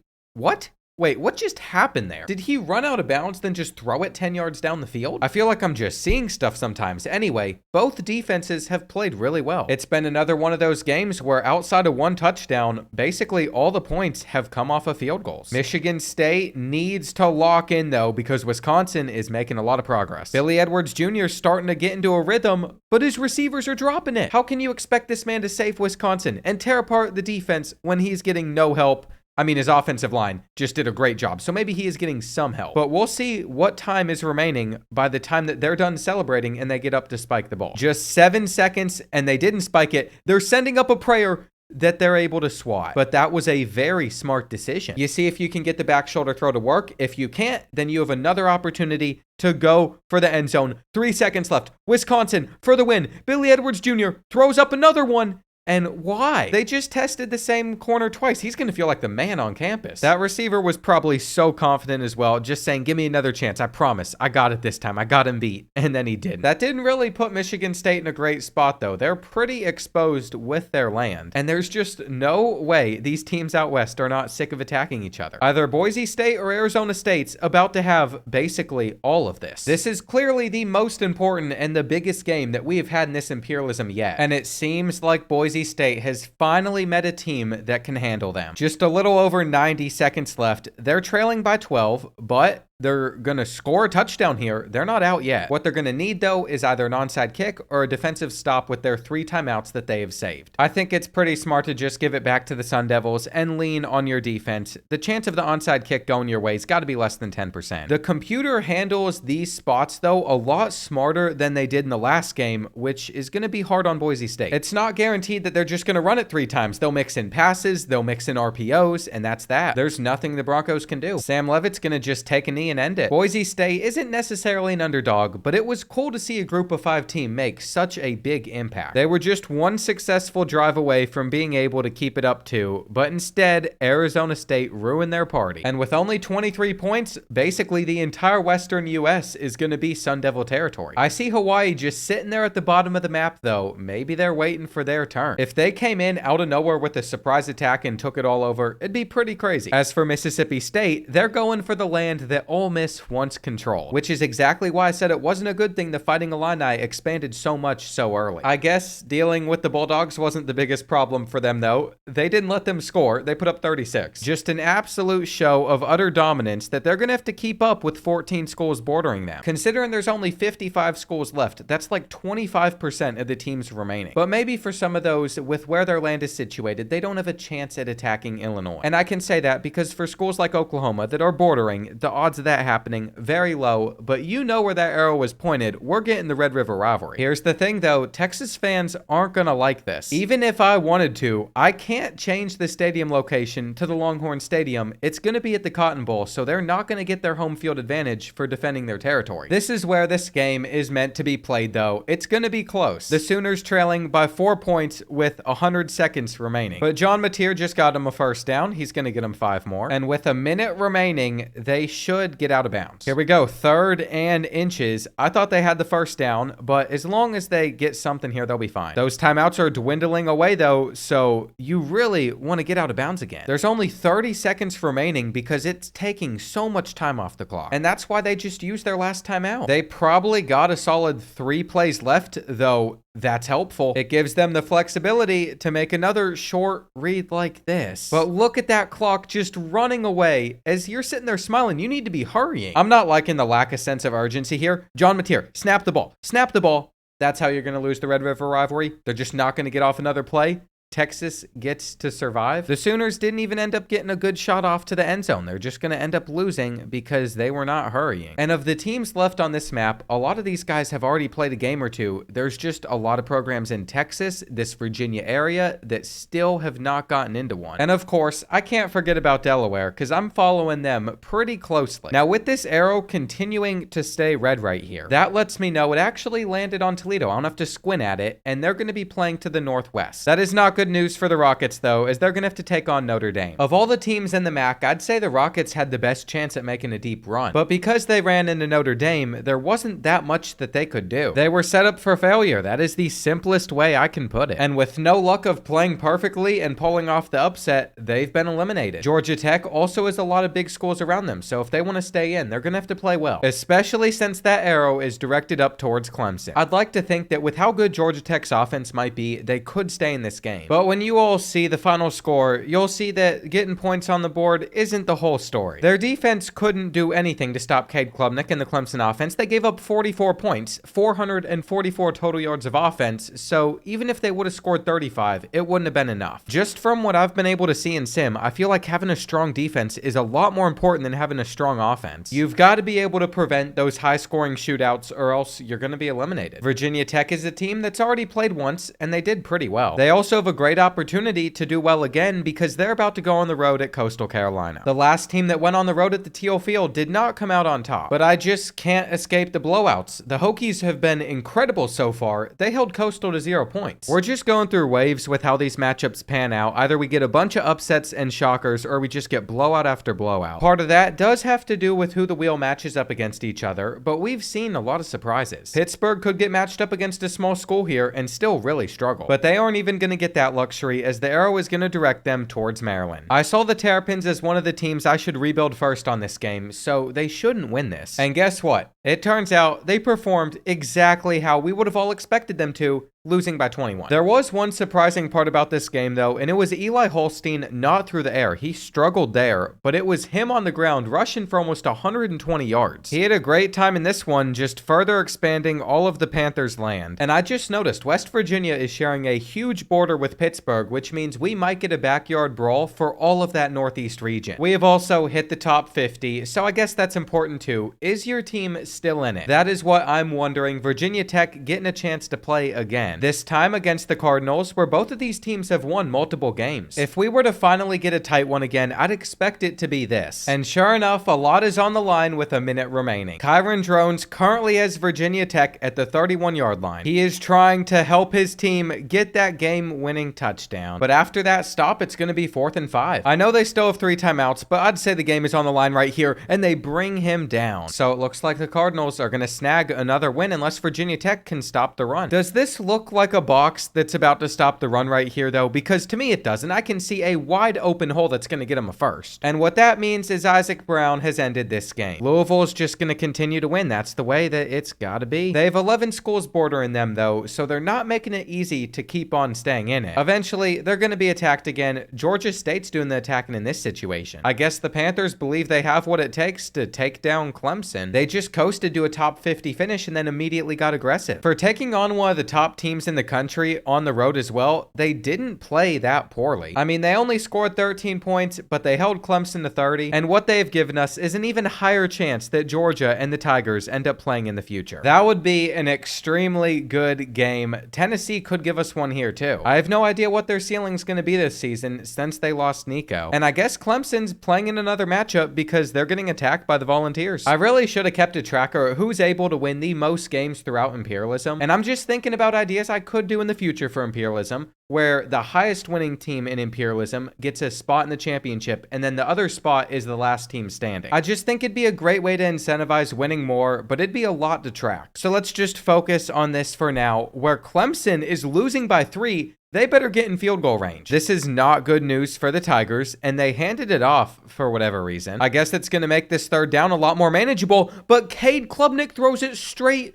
to the Volunteers, and that is how Clemson's gonna lose. This is not a good time to be a Kentucky fan. We still got Florida, Tennessee, Louisville, all in Imperialism. Even Vanderbilt's still in Imperialism, but that's more of a friendly rivalry to me. I don't get too worked up about it. At least until recently, where they've started to get a little bit better. This is what the US is looking like. You're seeing a lot of yellow, a lot of orange, and a lot of gray. I don't think we have ever had this color combination before. Now, if I remember what UAB did, they had a close one that they just pulled out. I think it was against Jacksonville State too, but they're going to be attacking Tennessee. We're going to see more and more teams having back-to-back games, though, as there are fewer teams still on the map. And Tennessee taking over Clemson's territory just means they also have to take over the rights to obliterate most of the teams that play them. That was not a good game, and it does make this map even more orange than it needs to be. It's starting to get hard to see whose territory is whose. So hopefully, sometime soon, one of those teams ends up losing. TCU's purple, though, so they're not going to contribute to that. But I guess they could take away all the territory that Texas currently has. Ever since the Horned Frogs made it to the national championship and got blown out, I feel like I've heard nothing about them. But I guess they're gonna have a pretty decent squad this season, as they've been able to score a lot. They didn't get blown out by Texas. They've been able to put up 31. But after completing their next pass inbounds, they didn't even have a chance to potentially score, get the onside kick. It's just gonna be over. If any team's gonna take out some of these big schools in this Imperialism, it's gonna be hard. I still think there's a lot less fluke in this game system compared to college football 25, but it could also have to do with the fact that the overalls are so much different. Up in this region, you're going to see a lot of schools that haven't really been touched, but Old Dominion has unfortunately been forced to attack Duke, and the game sim just tends to be on the side of the Blue Devils. Not in this situation though. Somehow the Monarchs are up by 2 possessions, so this one's over. Duke isn't even going to get off another snap. The main problem they ran into is their offense didn't get things going until the 4th, but that's a good thing because we are right back on track to seeing upsets and shocking results. Old Dominion's extra exposure with more territory too shouldn't hurt them that much, just based off of the spot it's in, but Texas has to play again. They're not content with all the land they already have, so they're going to be going after the miners. That makes them very similar to some Minecraft YouTubers I grew up watching, sadly. There was no stop in Texas here either. They just won by 35. And I just noticed in the bottom left corner, Hawaii has snuck their way here without having to do a thing. I end up forgetting about them a lot in Imperialism, but they're one of the few teams out west that's still on the map. I'd say of the 43 left, there's 6 that currently are, and not Delaware. They were having such a good run, never getting landed on. That has changed though, especially since they're attacking Rutgers. For the Blue Hens to not get eliminated here, it's going to take them playing at a very high level. And I am afraid they did not bring their A game to the birthplace of college football. Now this camera angle I don't know what they were showing us there, but you could see the score. Just absolutely fantastic camera work on display. Delaware is so tiny that they're really hard to erase. I'm really impressed, though, that the state is able to have a Division I football program. New Mexico, we're headed out west to one of those 6 teams. This is most likely just going to be pointed towards Texas. Of all this land, the Longhorns took up a good portion of their border, and this is not good. Texas has been running rampant, taking over everything, and nothing's going to change here. They were easily the better team. With the odds of an upset being at like 5%, I was just prepared to take New Mexico off of the map. And the Longhorns still aren't close to having as much land as Arizona State, but they're giving them a little bit of competition. I still think it'd be hilarious if Hawaii just came out of nowhere and took all of it over. That is what I am currently rooting for. Alabama, they're going to be south, and that puts them up against the Florida Gators because they hit this part of their territory that they took from Florida State. This is an interesting matchup. The Crimson Tide have to go on the road to the swamp. What this has done is it's given Alabama a hard test. These teams are currently all tied up at 28, but you see where the Crimson Tide are, and they're not getting a tutty. The Gators just had a massive goal line stand, forcing Alabama to take their 3 where they're not even going to hit it. I can't believe what we're currently watching. It could have easily been 35-28, even 31-28, but it's tied. Now they're most likely just going to take it to overtime. There's absolutely zero urgency out of DJ Lagway, but we'll see if they get a huge gain here, and they don't. It looks like Alabama's going to get the first drive once we've made it to overtime. So we'll see what Kalen DeBoer's got drawn up, feeding it over to one of his receivers. My thoughts on that are if you're going to put someone on a bubble, put Ryan Williams on that bubble. We got some motioning going on, immediately hitting the flat. Ty Simpson's got to make a deeper read at some point, though. We can't just be running RPOs and jet touch passes. Maybe Alabama will at least drill this kick, which they do. Now, DJ Lagway hits him with play action for their first play. They go to the end zone, and it's knocked out. I thought they were about to catch that off of the deflection. I do not want this game to drag on and on. But did anybody on Florida block? I feel like 4 dudes just got in DJ Lagway's face. What are they doing? I mean, he doesn't have any time back there. They're going to have to kick 3, but it's going to have to be a 57-yard kick to send it to double overtime in slow motion. I'm watching the refs. It's hard to tell if it goes in. It did. But we know what Florida's offense did the last time. I mean, they can't run the ball. They can barely throw it. And we'll see what they got drawn up on 3rd and 10. No one was out there guarding the running back. That was great play design, but what type of running back wears number 13? His name is Jaden Ball, and he has been sent out on another quick flat route. If I'm Alabama, I know DJ Lagway is going to be staring into his soul on 3rd and 7, and that's when he switches it up and goes somewhere else. It's looking like the Crimson Tide are going to need a touchdown if they're going to be able to respond. And for the 2-point conversion to go up by 8 points, I saw a slant wide open. What are we doing? That just opened the door for Alabama to get right back in it as they start off feeding Ryan. When Kalen DeBoer allows Ty Simpson to throw it more than 2 yards down the field, he tends to do well. I thought that ball was going to be intercepted, though. It looked like it was going to be. And it seems like we are about to have a big play. This is it. Game on the line. This is where Alabama could end up surviving, and they just hand it off, which works out. They had to fight as hard as they could for this win, but they got it. I can't say this benefits them that much, though, because now they're going to have Georgia on their border as well. Plus, Miami could end up coming up from Florida and facing them. It's better than losing, though, that's for sure. Hawaii cannot be selected now. I had the dreams of them making it far. They're going to be attacking in Texas's direction. They are the one school where they can attack over bodies of water, but that just leads them here. The longer this imperialism goes on for, the less probable an underdog story seems to be. But I guess my long wait to have another potential upset, a crazy result, has paid off. Because look at the current situation. Great play. Going on the road in a stadium where the stadium pulse is tough. Michael Aljado's kept his team in it. And I don't know what field goal range looks like for the Rainbow Warriors, but they are close. Once Texas starts calling their 3 timeouts, that's when it gets real. That's when we'll know that they're a real threat to score. But Texas still is not calling any. You would think they'd want their chance to get the ball back. Maybe they'll start calling them after this play. But they still have not used any of them. So does Hawaii just have an awful kicker? Okay, that wasn't a fumble. It looked like a fumble. At this point, just send your kicker out there. Get those 3 points. If they weren't doing this right now, I would fully expect them to mess things up.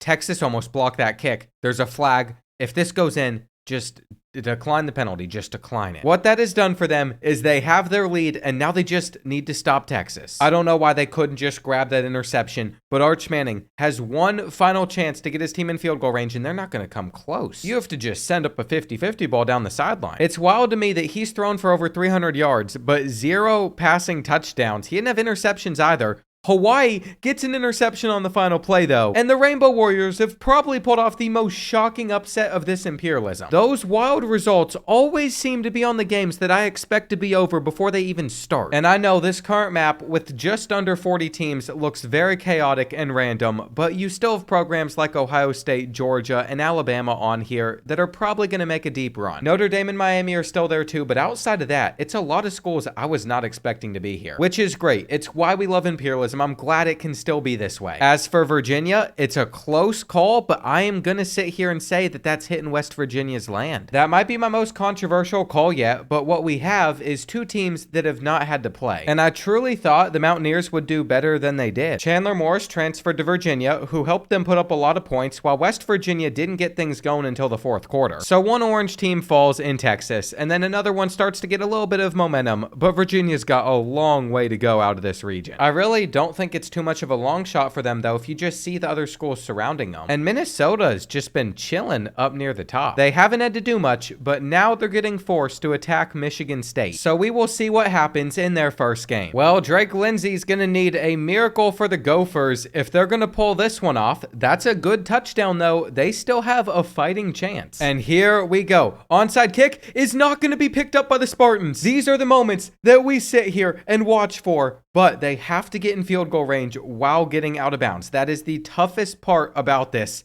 That's not going to happen. Minnesota has no timeouts left. You see the clock running as we're getting an ad. So even though it seemed like they were about to pull it off, Michigan State's mascot can celebrate with the fans because there will not be a comeback. If only they still had just a couple of timeouts sitting around, that would have made a massive difference there because there was enough time. Oh well, though, back to the wheel, which gets us to Rice or Rutgers. It's going to be Rice. I can't remember whether or not they did anything early on, but they've not had to play for a while if so. I really don't think they played anybody though, because there's no one that would be in this portion of territory. I just think since they're closer to Houston, I put them up here. Anyway, they're attacking Houston here. This is a rivalry that comes with a trophy, so it's more than just staying in imperialism. This game did not really go well for one of the 2 teams involved though. It was 55-0. In fact, Houston was able to rotate between 2 different quarterbacks that had even passing attempts because they dominated that much and forced 4 interceptions. Either way, though, there was probably no hope for Rice in the long run. They have teams like Texas A&M around them. So they have been taken off of the wheel, and now we're going to get Pittsburgh again. There is one school around the Panthers that could be a bit of a problem. It's Ohio State. That arrow is not directed towards the Buckeyes, though. It's going to be Virginia's land. The land they just took from West Virginia, but I'm not going to doubt the Panthers anymore. That is only if they can close this game out the right way. They just lost a lot of yards, so it seems like they're about to kick 3. Unless Eli Holstein can hit a slant in the end zone, which he does, all of a sudden Panthers are going to have a 4-point lead, but there is time for a response, which means their defense needs to lock in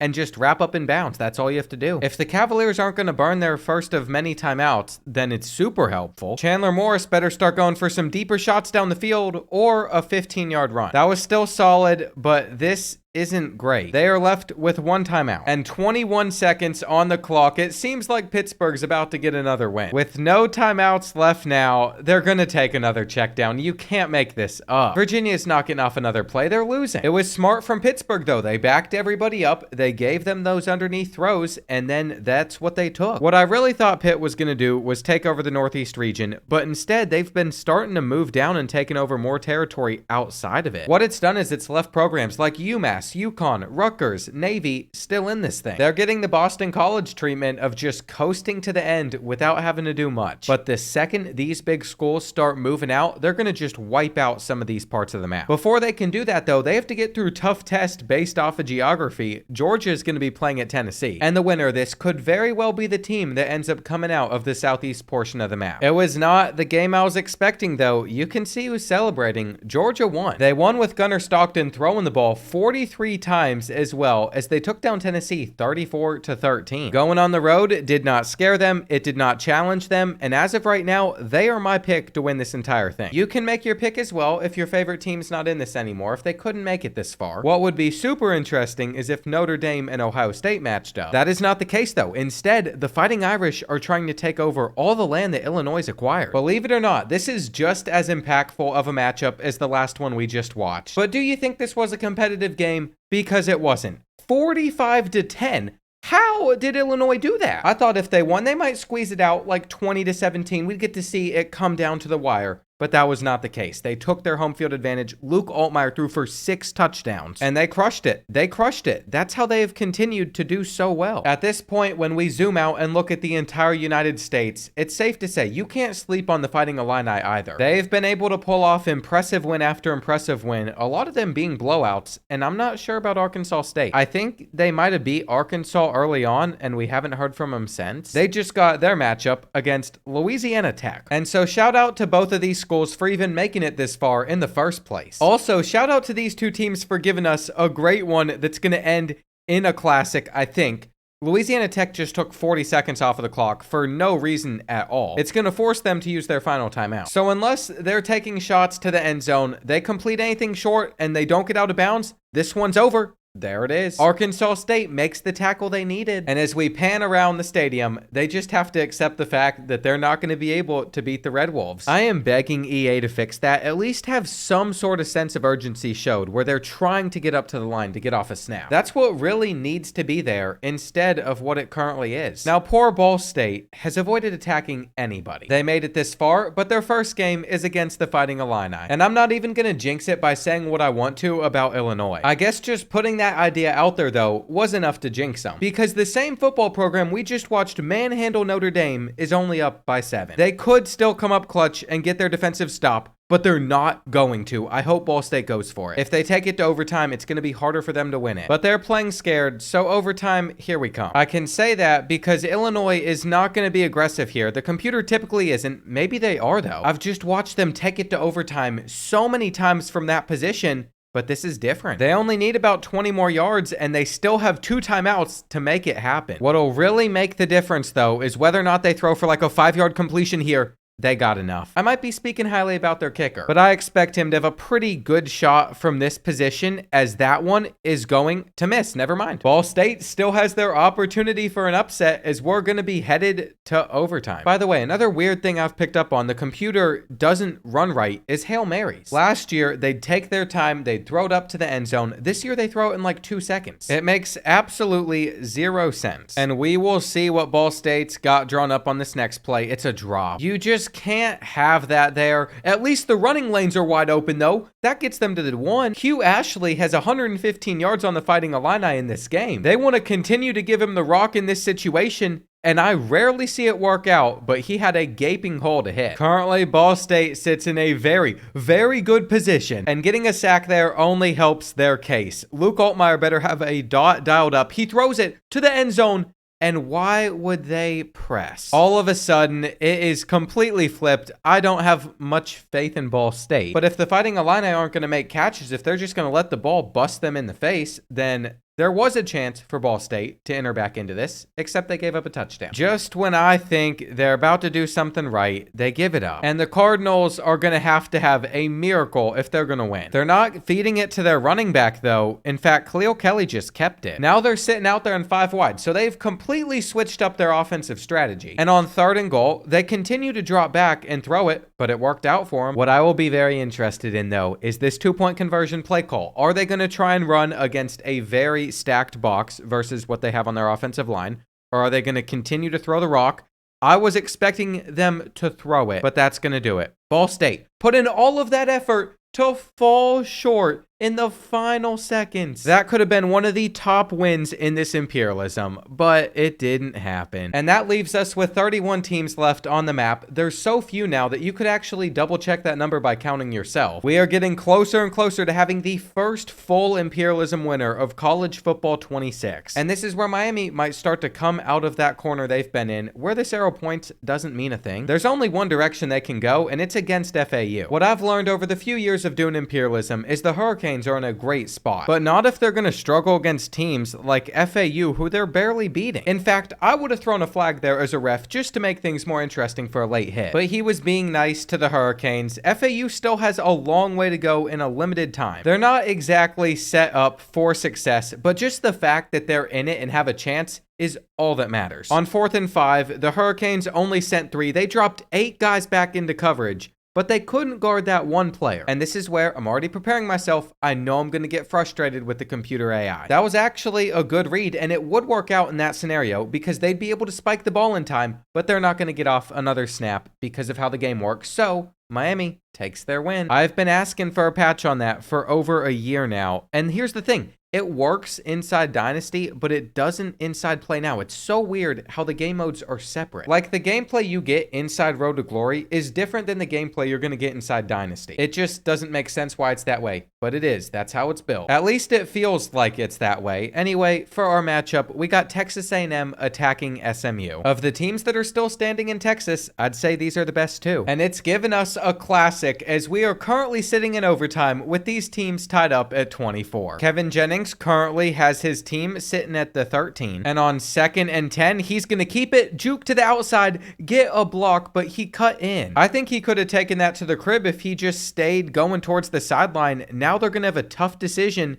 as it's marked as 4th and inches. They're just gonna kick their field goal, and at least they make it. But Texas A&M wins this game with a touchdown. They force a fumble though. SMU takes it home. The Aggies cannot help themselves by losing in a heartbreaking fashion. What a result out of overtime for SMU to be able to pull it off with a forced fumble. Very unique. And that just gives me another team that I'm gonna have to root for now as we get through the rest of this video. Miami has gotten the wheel. We know already who they're gonna attack. This doesn't matter again. They are cornered into the state of Florida, so the only team that they can attack on land is up here in Tuscaloosa. This is just another enormous game that'll most likely determine who wins the entire thing. And before we start spectating this one, I want you to take a look at Alabama's last 5 play calls. They have been runs to Ryan Williams 5 times in a row. They have done that despite being down by 14 points. There was like 30 seconds left. They ran the clock all the way down to this final play. I don't know what they're doing. I don't know what they're thinking, but Hurricanes are going to get the win. They're going to take down Alabama, and they're about to get a lot more land than they've had. It might be a good thing Kentucky's no longer in this thing, because if they were making as brain dead of mistakes as I have been seeing, I would be very upset. The good thing about the computer being brain dead half the time, though, is this is something we've dealt with through all of Imperialism history. NCAA Football 14, College Football Revamped, College Football 25, and now 26, all of them have had brain dead AI. With each iteration, it seems to get a little bit better, but there's still way too many mistakes. And I've just accepted it's never going to be perfect. Anyway, we got Cincinnati attacking Louisville here. It's the battle for the keg of nails, though I don't think they play it that often. And it's not been that great of a matchup, actually. Louisville down by 14, trying to come back, though that won't help. And at one point, it was 24-3, though onside kick, and it's not over. That was the perfect throw that they needed from Miller Moss. And here we go. It bounces over the head of the first players. They dropped it, but then they scoop it up, which is good. For a split second there, I was actually rooting for Louisville just because I wanted to see the chaos. But now that the result is set in stone, I'm happy that Cincinnati has been able to knock them out. There was a long period of time where the Cardinals were simply not losing, but that's come to an end. We knew that eventually, for basically every team in this Imperialism, they're going to lose. It's just how long can they drag it out for? That's always the question, and something that helps Michigan State here is there's an open state that is closer to them than anybody else. Despite getting landed on, they did not have to attack, which is extremely helpful. Though Tulane is going to have to here. We know that they're trapped in by one school. It's just no longer LSU. It's no longer Alabama. This time, it's going to be Miami. Come to think of it, they might have the worst starting point on the map because they're trapped in by either LSU or a team that can beat LSU every single time. Due to that, I don't think they've ever had a lot of success in an Imperialism, and that trend is going to continue with this one. I can't believe that they only put up 3 points there. That's just not going to get the job done. They really didn't give Miami an ounce of competition, and this is the final game before the top 25. drive. We have not had to head out west for a very long time. This is where that changes though, and unfortunately for Utah State, they're dealing with an attack. After they took down BYU or Utah, it was one of the two. They've just coasted their way through this. And sure enough, they are still solid as they sent this one to overtime. In the final few minutes of regulation, Bryson Barnes had a drive and he was able to tie things up. Then Colorado did nothing with it at all. He's gonna run to the one. So someone has decided to start taking over. All they gotta do is get like an extra yard here. But they're being kept out of the end zone on the ground, so they went through the air and it worked out. On the other side of things, we got Caden Salter trying to respond. He's dealing with a maxed out stadium pulse, though it's Utah State. I'm not sure what the effect is. They were able to knock that one loose, and then he had an overthrow,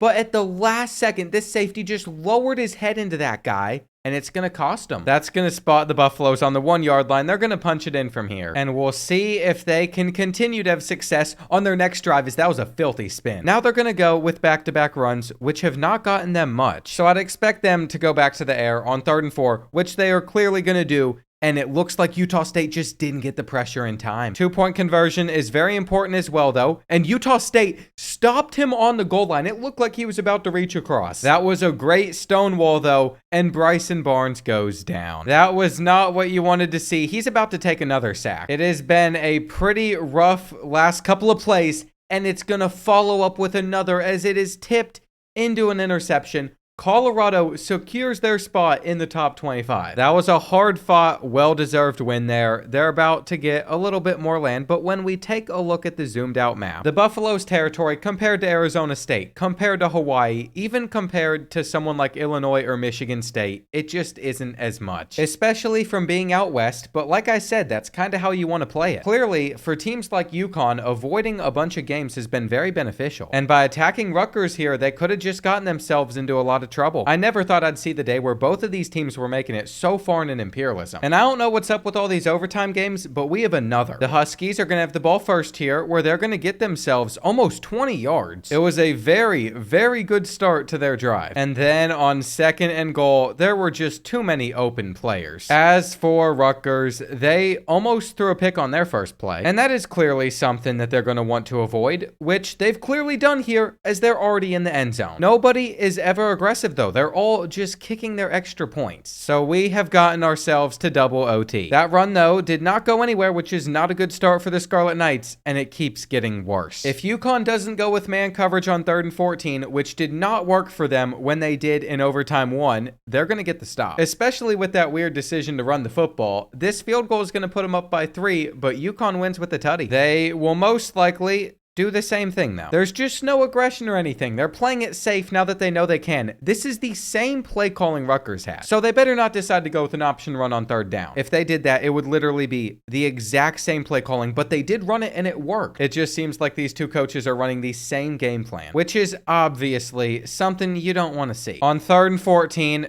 they really just ran it 3 times. What is wrong with the computer AI in this game? I understand the two teams that are playing right now, but this has been a painful watch, and it gets worse. UConn has somehow missed such a short field goal, they ruined their chance at tying it up. They're eliminated. And I decided to make this part of the map a little bit more colorful, because most of the teams up here would have all had a gray background if I didn't. There is 0 chance that this combo of teams has ever made it this far. At least in that region, it has been a chaotic Imperialism. And this next matchup between rivals Colorado State and Colorado should be super entertaining too. I remember the first year Deion Sanders was coaching at Colorado, the Rocky Mountain Showdown was incredibly entertaining. And I wish I could say this one was the same way, but it was an easy win for the Buffaloes. Caden Salter threw for over 400 passing yards, 5 touchdowns in a 52-22 win. So that gets rid of one of the big green territories that we were currently seeing on the map. It replaces it with gold. And I know it's not the same tint as what Arizona State has, or even Pitt's now that we changed them over to gold, but that's probably the most dominant color on this map. Orange and green are close 2nd and 3rd though. SMU is none of those colors, but if they end up getting Hawaii here, I'm gonna be really sad. I know Hawaii's probably not gonna make it all the way to the end, but I'm just rooting for it anyway. They have gotten Arkansas State. They're going in a different direction than Hawaii, and they're playing at the stadium with the waterfalls. As you can see them right there, they look incredible in this game, but Arkansas State has not looked as incredible, as they just dropped the easiest drag route of all time. It's just embarrassing stuff at this point. They're probably about to take a sack. Jalen Rayner goes down. And so the Mustangs close it out, getting themselves another win. The number of small schools that are still left standing continues to just dwindle down. There's not too many left on the wheel, and Ohio State is up. The Buckeyes have waited a very long time to expand, which is concerning, especially because they're immediately targeting Pitt. If the Buckeyes end up running the Northeast region, all of those small schools there are in trouble. And you know, if it didn't take the Panthers 4 quarters to get on the board, they might have been able to beat the Buckeyes, but they were just bad. It was so frustrating to see like a 13-0 game in the third quarter where Pitt just could not score. If their offense showed up, they had a winnable chance against Ohio State, which you don't always get. Now is when things might continue to get worse. We have UMass getting landed on. And I was originally just going to allow them to take this small state right here, but the arrow clearly points onto Rutgers territory. It's really nice though. The Scarlet Knights continue to have an opportunity to shine. And that is exactly what they did. 38-16, no close matchup here. Just like that, in like the matter of 10 turns, a lot of the Northeast region has changed. It is nice though that this time around, Boston College is not there. And James Madison, one of the few teams still standing that hasn't had to play. For their first game, they got Old Dominion, so they got a great draw too. But the bad part about it is we have 2 small schools that are just cannibalizing each other. It has given us a really good matchup here though. Currently, James Madison going over top of the Monarchs defense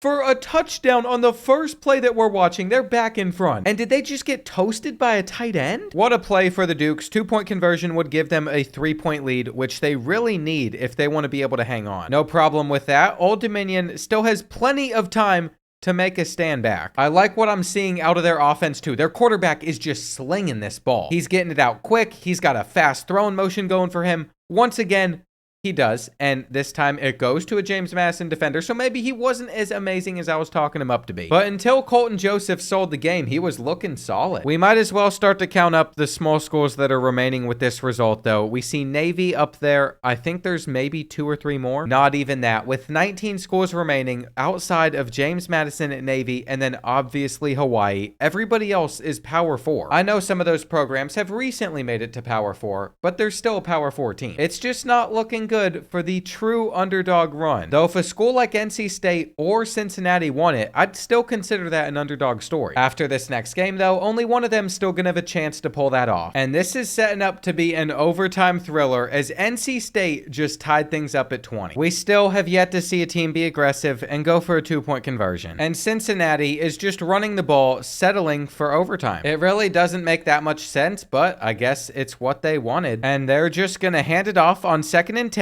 which makes them lose a yard. I think NC State's going to be able to pull this one out. I mean, the play calling is just so bad. Tawee Walker has rushed 20 times in this game for 49 yards. He's averaging less than 2.5 yards per carry. But yes, let's give him the rock on 3rd and 10 and expect him to somehow pick that up on the ground. It's just not happening. Hopefully, CJ Bailey and NC State come out firing a little bit more aggressively, which I'm expecting. We don't need to see 3 runs in a row for a field goal, but They could hand it off on 3rd and 6. You never know what they're going to pull out. Okay, they faked out Cincinnati. They thought they were actually going to run it there for whatever reason, and the pass gets them the win with a touchdown. I respect their aggressiveness. I am glad that NC State took that one home after everything they overcame. With the passiveness that Cincinnati was bringing to the table, they were never going to have what it took to win the entire Imperialism. I'm not saying NC State does, but they have a better chance than the Bearcats. Illinois, back up. They've had to play a lot of games already, but they're not done. This time, it's going to be either them or SMU that gets knocked out, and this is for a huge piece of America. I will say, though, either one of these teams is about to be put in a very unfavorable position. It's not great being in the center of it all, but one team wanted it more, and one team wanted it a lot more. Illinois by 32. It's a shame that the Mustangs can make it this far in Imperialism and then just embarrass themselves hopelessly. This is bad news for Illinois, though. There's 17 teams left, and they're currently touching 11 of them. One of the 17 is themselves, so there's only 5 schools on this map that they're not bordering. They've made themselves the very center of attention, and Auburn's one of those schools that aren't touching them. In fact, fact, the Tigers have not moved at all from their starting point, but now they might give Georgia a run for their money. It's the Deep South's oldest rivalry, and I don't know why Georgia thought it was a good idea to take their offense back to the early 1900s, but they only put up 7 points.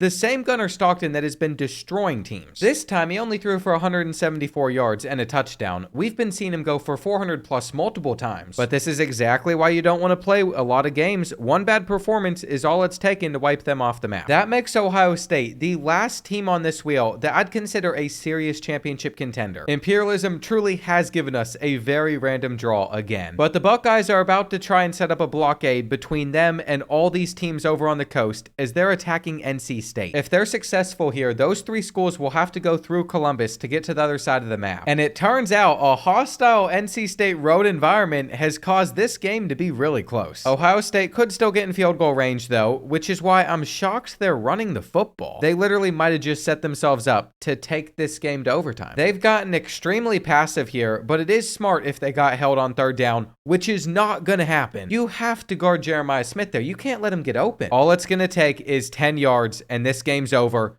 But NC State is going to come away with the interception instead, and that means we are headed to overtime. I definitely feel like we've seen a lot more overtimes in this Imperialism than any other, but that is not something I'm complaining about. It has given us a lot of thrillers, and I'm sure this is going to be another. Currently, the Buckeyes are on the 1-yard line. They're on a 1st and goal. They should get in with 4 plays, but running the ball is not working, so now they're going to throw it, and that does a lot better. Jeremiah Smith hangs on. It is all on CJ Bailey to be able to respond back, which this is a solid way to do so. He's thrown 2 picks, but we can overlook that as he's put NC State in this spot. After throwing an incompletion on 1st and 10, he bounces back with this one. And what a formation for 3rd and 2. Where they're stuffed. Ohio State gets one more stop, and this one's over. This might be literally the best chance anybody gets at taking down the Buckeyes. Plenty of time, but he couldn't make a read. And Ohio State is going to achieve what I feared. It's going to be hard to miss. They have a full-on wall currently that is blocking in James Madison, Navy, and Rutgers. If the wheel lands on any of those teams, they're most likely eliminated. So here we go. Where is it going to take us? Iowa State. They're another team that has just walked their way into this top 15. They've not won a single game, but now they have to as they're taking on Michigan State. You know, the Cyclones might be a sleeper. They've gotten very lucky to make it this far without ever expanding. But I'm going to have to pull that thought back immediately because they just scored 3 points on the Spartans. That was a pretty embarrassing look from the Cyclones right there. It leaves Vanderbilt, Baylor, and Navy as the 3 teams on this wheel that have still not had to play. And that almost landed on Navy, but instead it's Ohio State. With where this arrow is pointing though, they're going for more land, and I just have to make sure that this is going to hit Auburn and not James Madison. You know, the Tigers took out Georgia. They might have what it takes to beat the Buckeyes too. But I can guarantee Auburn fans are going to be sick just looking through this scoring summary because they had a massive lead, except Ohio State erased all of it as they've scored 28 straight points. That is right. At one point, it was 31-7. The Tigers were set to win. And I was ready to say, well, we got another blowout and a huge matchup. But then I blinked a couple times and they're all of a sudden losing. Also, why did they just run the football and they're not using timeouts? The logic's just not making sense to me. There's 23 seconds left now. Jackson Arnold better get things going. You can't be throwing for 3 or 4 yards. This is absolutely ridiculous. Ohio State is somehow going to defy the odds again. The only way that does not happen is if Jackson Arnold makes 3 perfect throws and reads in a row.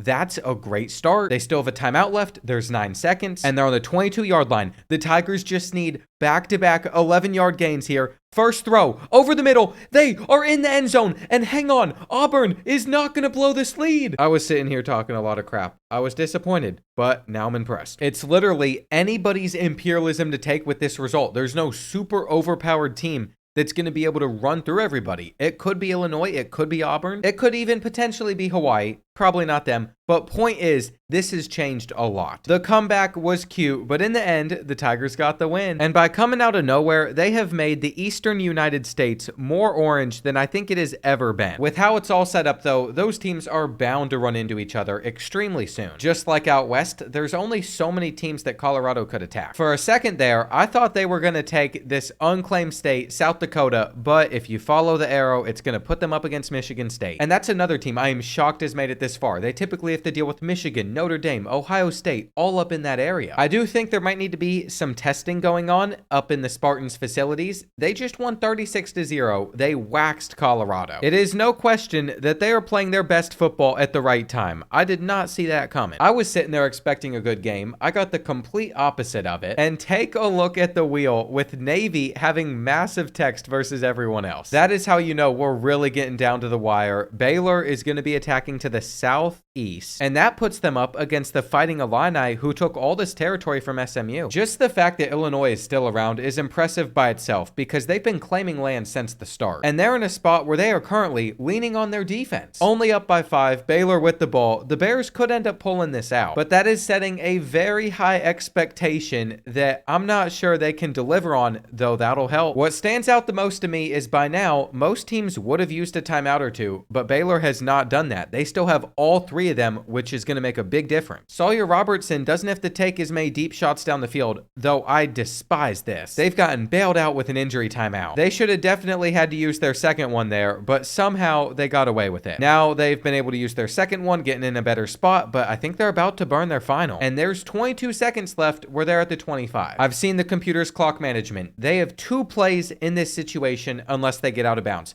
Sawyer Robertson is going to be looking to the end zone. He throws it up, and it's going to be caught in double coverage. Are you kidding me? There was a flag. Pass interference as well in Illinois. They could not stop him. I don't know who that kid is. Put him on my Indianapolis Colts right now. Baylor is about to pull this off against the Fighting Illini. Even if they don't get this 2-point conversion, it doesn't matter. I can tell you exactly what's going to happen. So they're going to kick it off about short 3-4 yards of the end zone. Illinois is going to return it to maybe the 20, wasting more time off the clock. And then what they're going to do is they're going to take back-to-back 5-yard drags, burning some of their timeouts, but not getting very big gains. Then on the final Hail Mary, they won't throw it near the end zone. And I have just locked in my exact prediction as a fact. We already saw a 5-yard gain. It wasn't on a drag, but they do it 2 times in a row, just like I said they would. What did those fans just do? That looked interesting. Just going to leave that there. Final play, hey, they actually threw it farther down the field than I was thinking, but it's not going to work out. Baylor gets the win, and we got to watch that catch back. You know, there is nothing more upsetting to me than being able to go back and watch the highlight of every single play from this game, but the one awesome play, there is no replay available.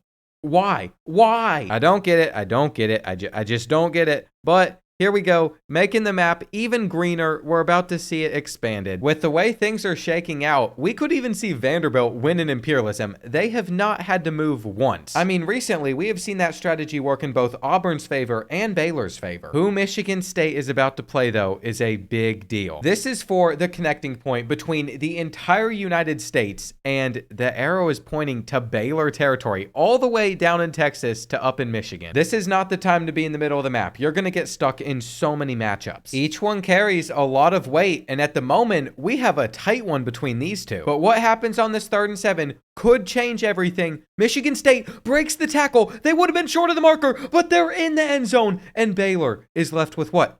30 seconds to respond? I don't know what they've been feeding these receivers recently. And as a response to that, Baylor has decided to hand the ball off because this is a reasonable thing to do. They didn't use one of their 3 timeouts either. So if you are wondering why your team lost in Sim in Imperialism, don't be upset about it. Clearly dumb stuff happens. Seeing the AI play the AI, this is not a good look at the back end of this system. I'm getting my eyes open to it right now. But at least they're putting up some deeper throws at the end like they should have been doing. If this Hail Mary goes 20 yards and it doesn't just go straight to the end zone, it's going to be a problem.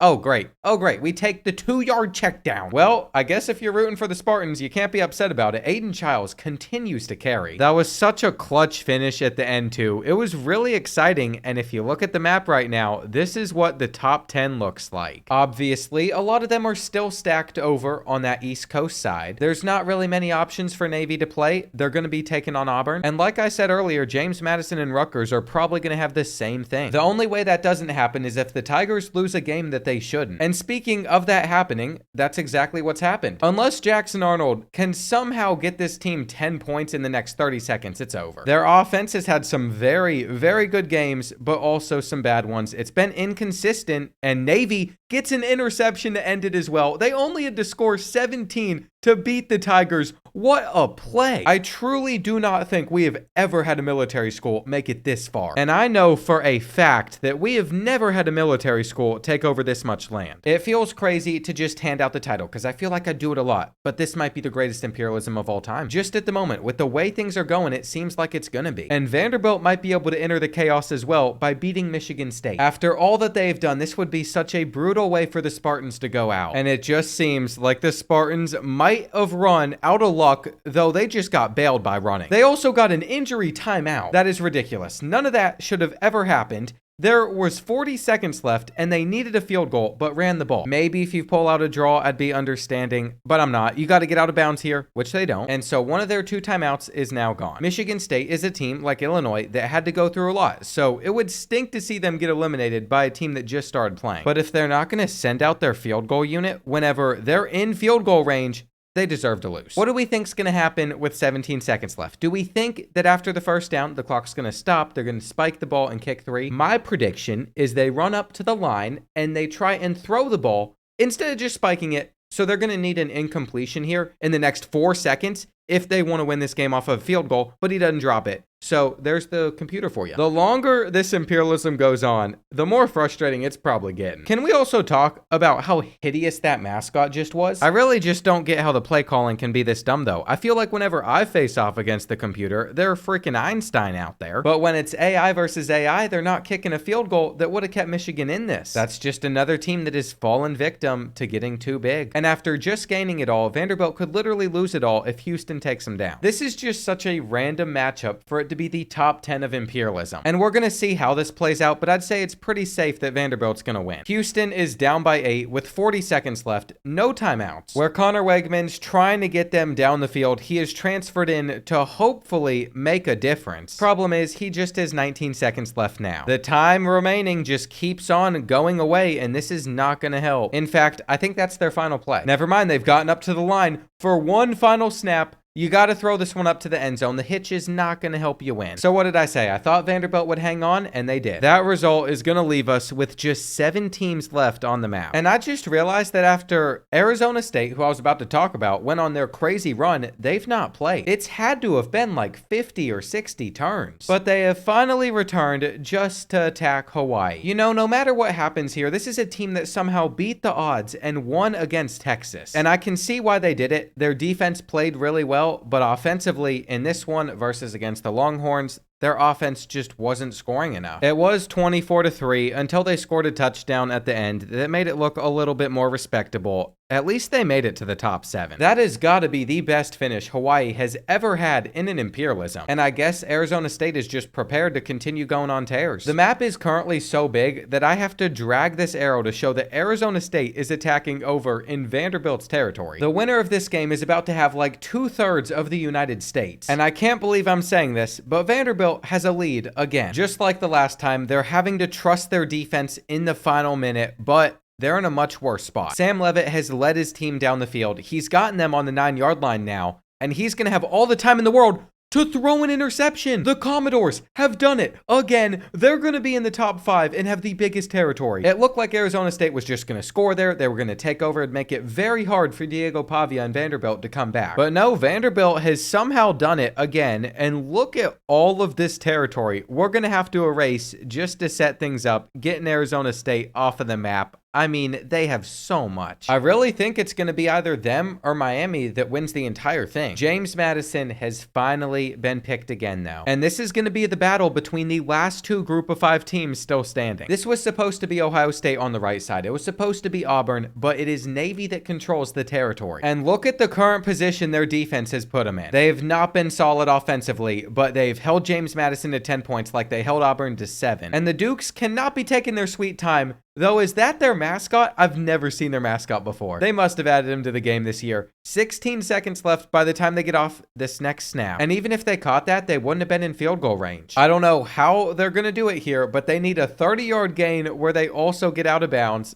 we can all say that's not going to be it. You had a cool spin move, but the rest of the time is going to run off the clock. So Navy has made it to the top 4. As crazy as this is, there is a bad part about this though, because they're in the middle of 3 schools. So most likely they're going to have to play in every game of Imperialism until they lose. The only way that might not happen is if this wheel were to land on Miami, and then this arrow would need to point over in the west direction, but it's not. It is pointing straight up. That means the Hurricanes are attacking the midshipmen, and they are so close to doing the unthinkable, but this is going to be their toughest test. I will say, once again, their defense, it showed up. But offensively, they're currently on a 4th and 3. They're down by 10 points. They've only gotten 6 against the Hurricanes, and they're not picking it up. They simply could not move the ball against Miami, and that's the reason that they're going to lose. That's really all that happened there, and it's a shame, but Navy can be proud just off of the fact that they were able to make it this far. And with the Hurricanes standing between Vanderbilt and Rutgers, they are guaranteed to be in this game. One of these 2 programs is going to get an automatic path to the championship, though, and that team is going to be Rutgers, because with the arrow pointing over here and it covering all of Vanderbilt's territory on this side, that is who Miami is attacking. The national championship game is on a neutral site, so this is the final road game of Imperialism. And all I'm going to say is, as this score reveals itself, this is bad. This is very, very bad. There was nothing that could have been done to make this entertaining. 50-3. 50-3 in one of the final games. Diogo Pavia just became a shell of himself. 2 interceptions, no success at all, while Miami did whatever they wanted. That was genuinely just a joke of a performance. Rutgers better not be that bad in the championship after making it this far. Now, granted, they have not beaten anybody to get to this point, but just the fact they've been able to somehow make it this far is impressive enough. Now all they need is one good performance, but Miami is still technically getting to play at home, because when you set it to the national championship, it's at Hard Rock Stadium this year. This is fraudulent. It shouldn't work out this way, but the Hurricanes have a very good chance at winning this Imperialism. At least they should have, but they have not lived up to their potential. They still have a 4-point lead with 3 minutes left, but Rutgers has the ball, and Ethan Kalakamanis hands it off. By the end of this game, I'm going to try and get the Rutgers quarterback's name's pronunciation correct. It's just a long one. It's hard to pronounce. And CJ Campbell Jr. is stunting on them, but he has 22 carries for 47 yards. It's one thing to be excited about a first down, but I don't even think you can be whenever you're playing that poorly. And on the other side of this 2-minute warning, Ethan Kalakamanis is going to hand it off again. That makes it 3rd and 5, where he is being forced to throw the football. He goes over the middle of the field straight into the hands of a Miami cornerback, but Rutgers still has their timeouts. If they can stop this guy from returning it for a pick 6. That's it. Miami is about to win Imperialism. This could have been a crazy story for Rutgers, but Ethan Kalakamanis lost it. He's trying to build up his confidence a little bit by having an RPO. Now he's handing the ball off again. But you know what that caused? That caused Rutgers to use one of their timeouts. The odds of a comeback have continued to shrink. You cannot be wasting timeouts. And Miami has sent 3 people, which is why Rutgers decided to run the football here. It was a good choice. But once again, guess what they used? Even if they can manage to score here, it is going to be onside kick or nothing. And the more that time runs down, the less likely it is that it'll happen. The good thing though is when it's at this stadium, the clock doesn't run as quick. The computer gets up to the line, they immediately hike the ball, which is why I believe that Rutgers isn't completely out of it, especially if they can't make a tackle. Scoring is a very important step to this entire equation though, and they have it. For the 2-point conversion, they are going to go to an out route, but it doesn't work. So if they miraculously recover this, they need to get a touchdown, but Miami came to the ball. Rutgers has fallen short in the Imperialism Championship. Unfortunately, they did not have what it took to beat Miami. But all around, this was a wild Imperialism. I don't think we've ever had one where a state in the middle like South Dakota never got claimed. And what my hope is, before I film the next one with FCS schools, EA can make some updates to the computer AI so they function a little bit better.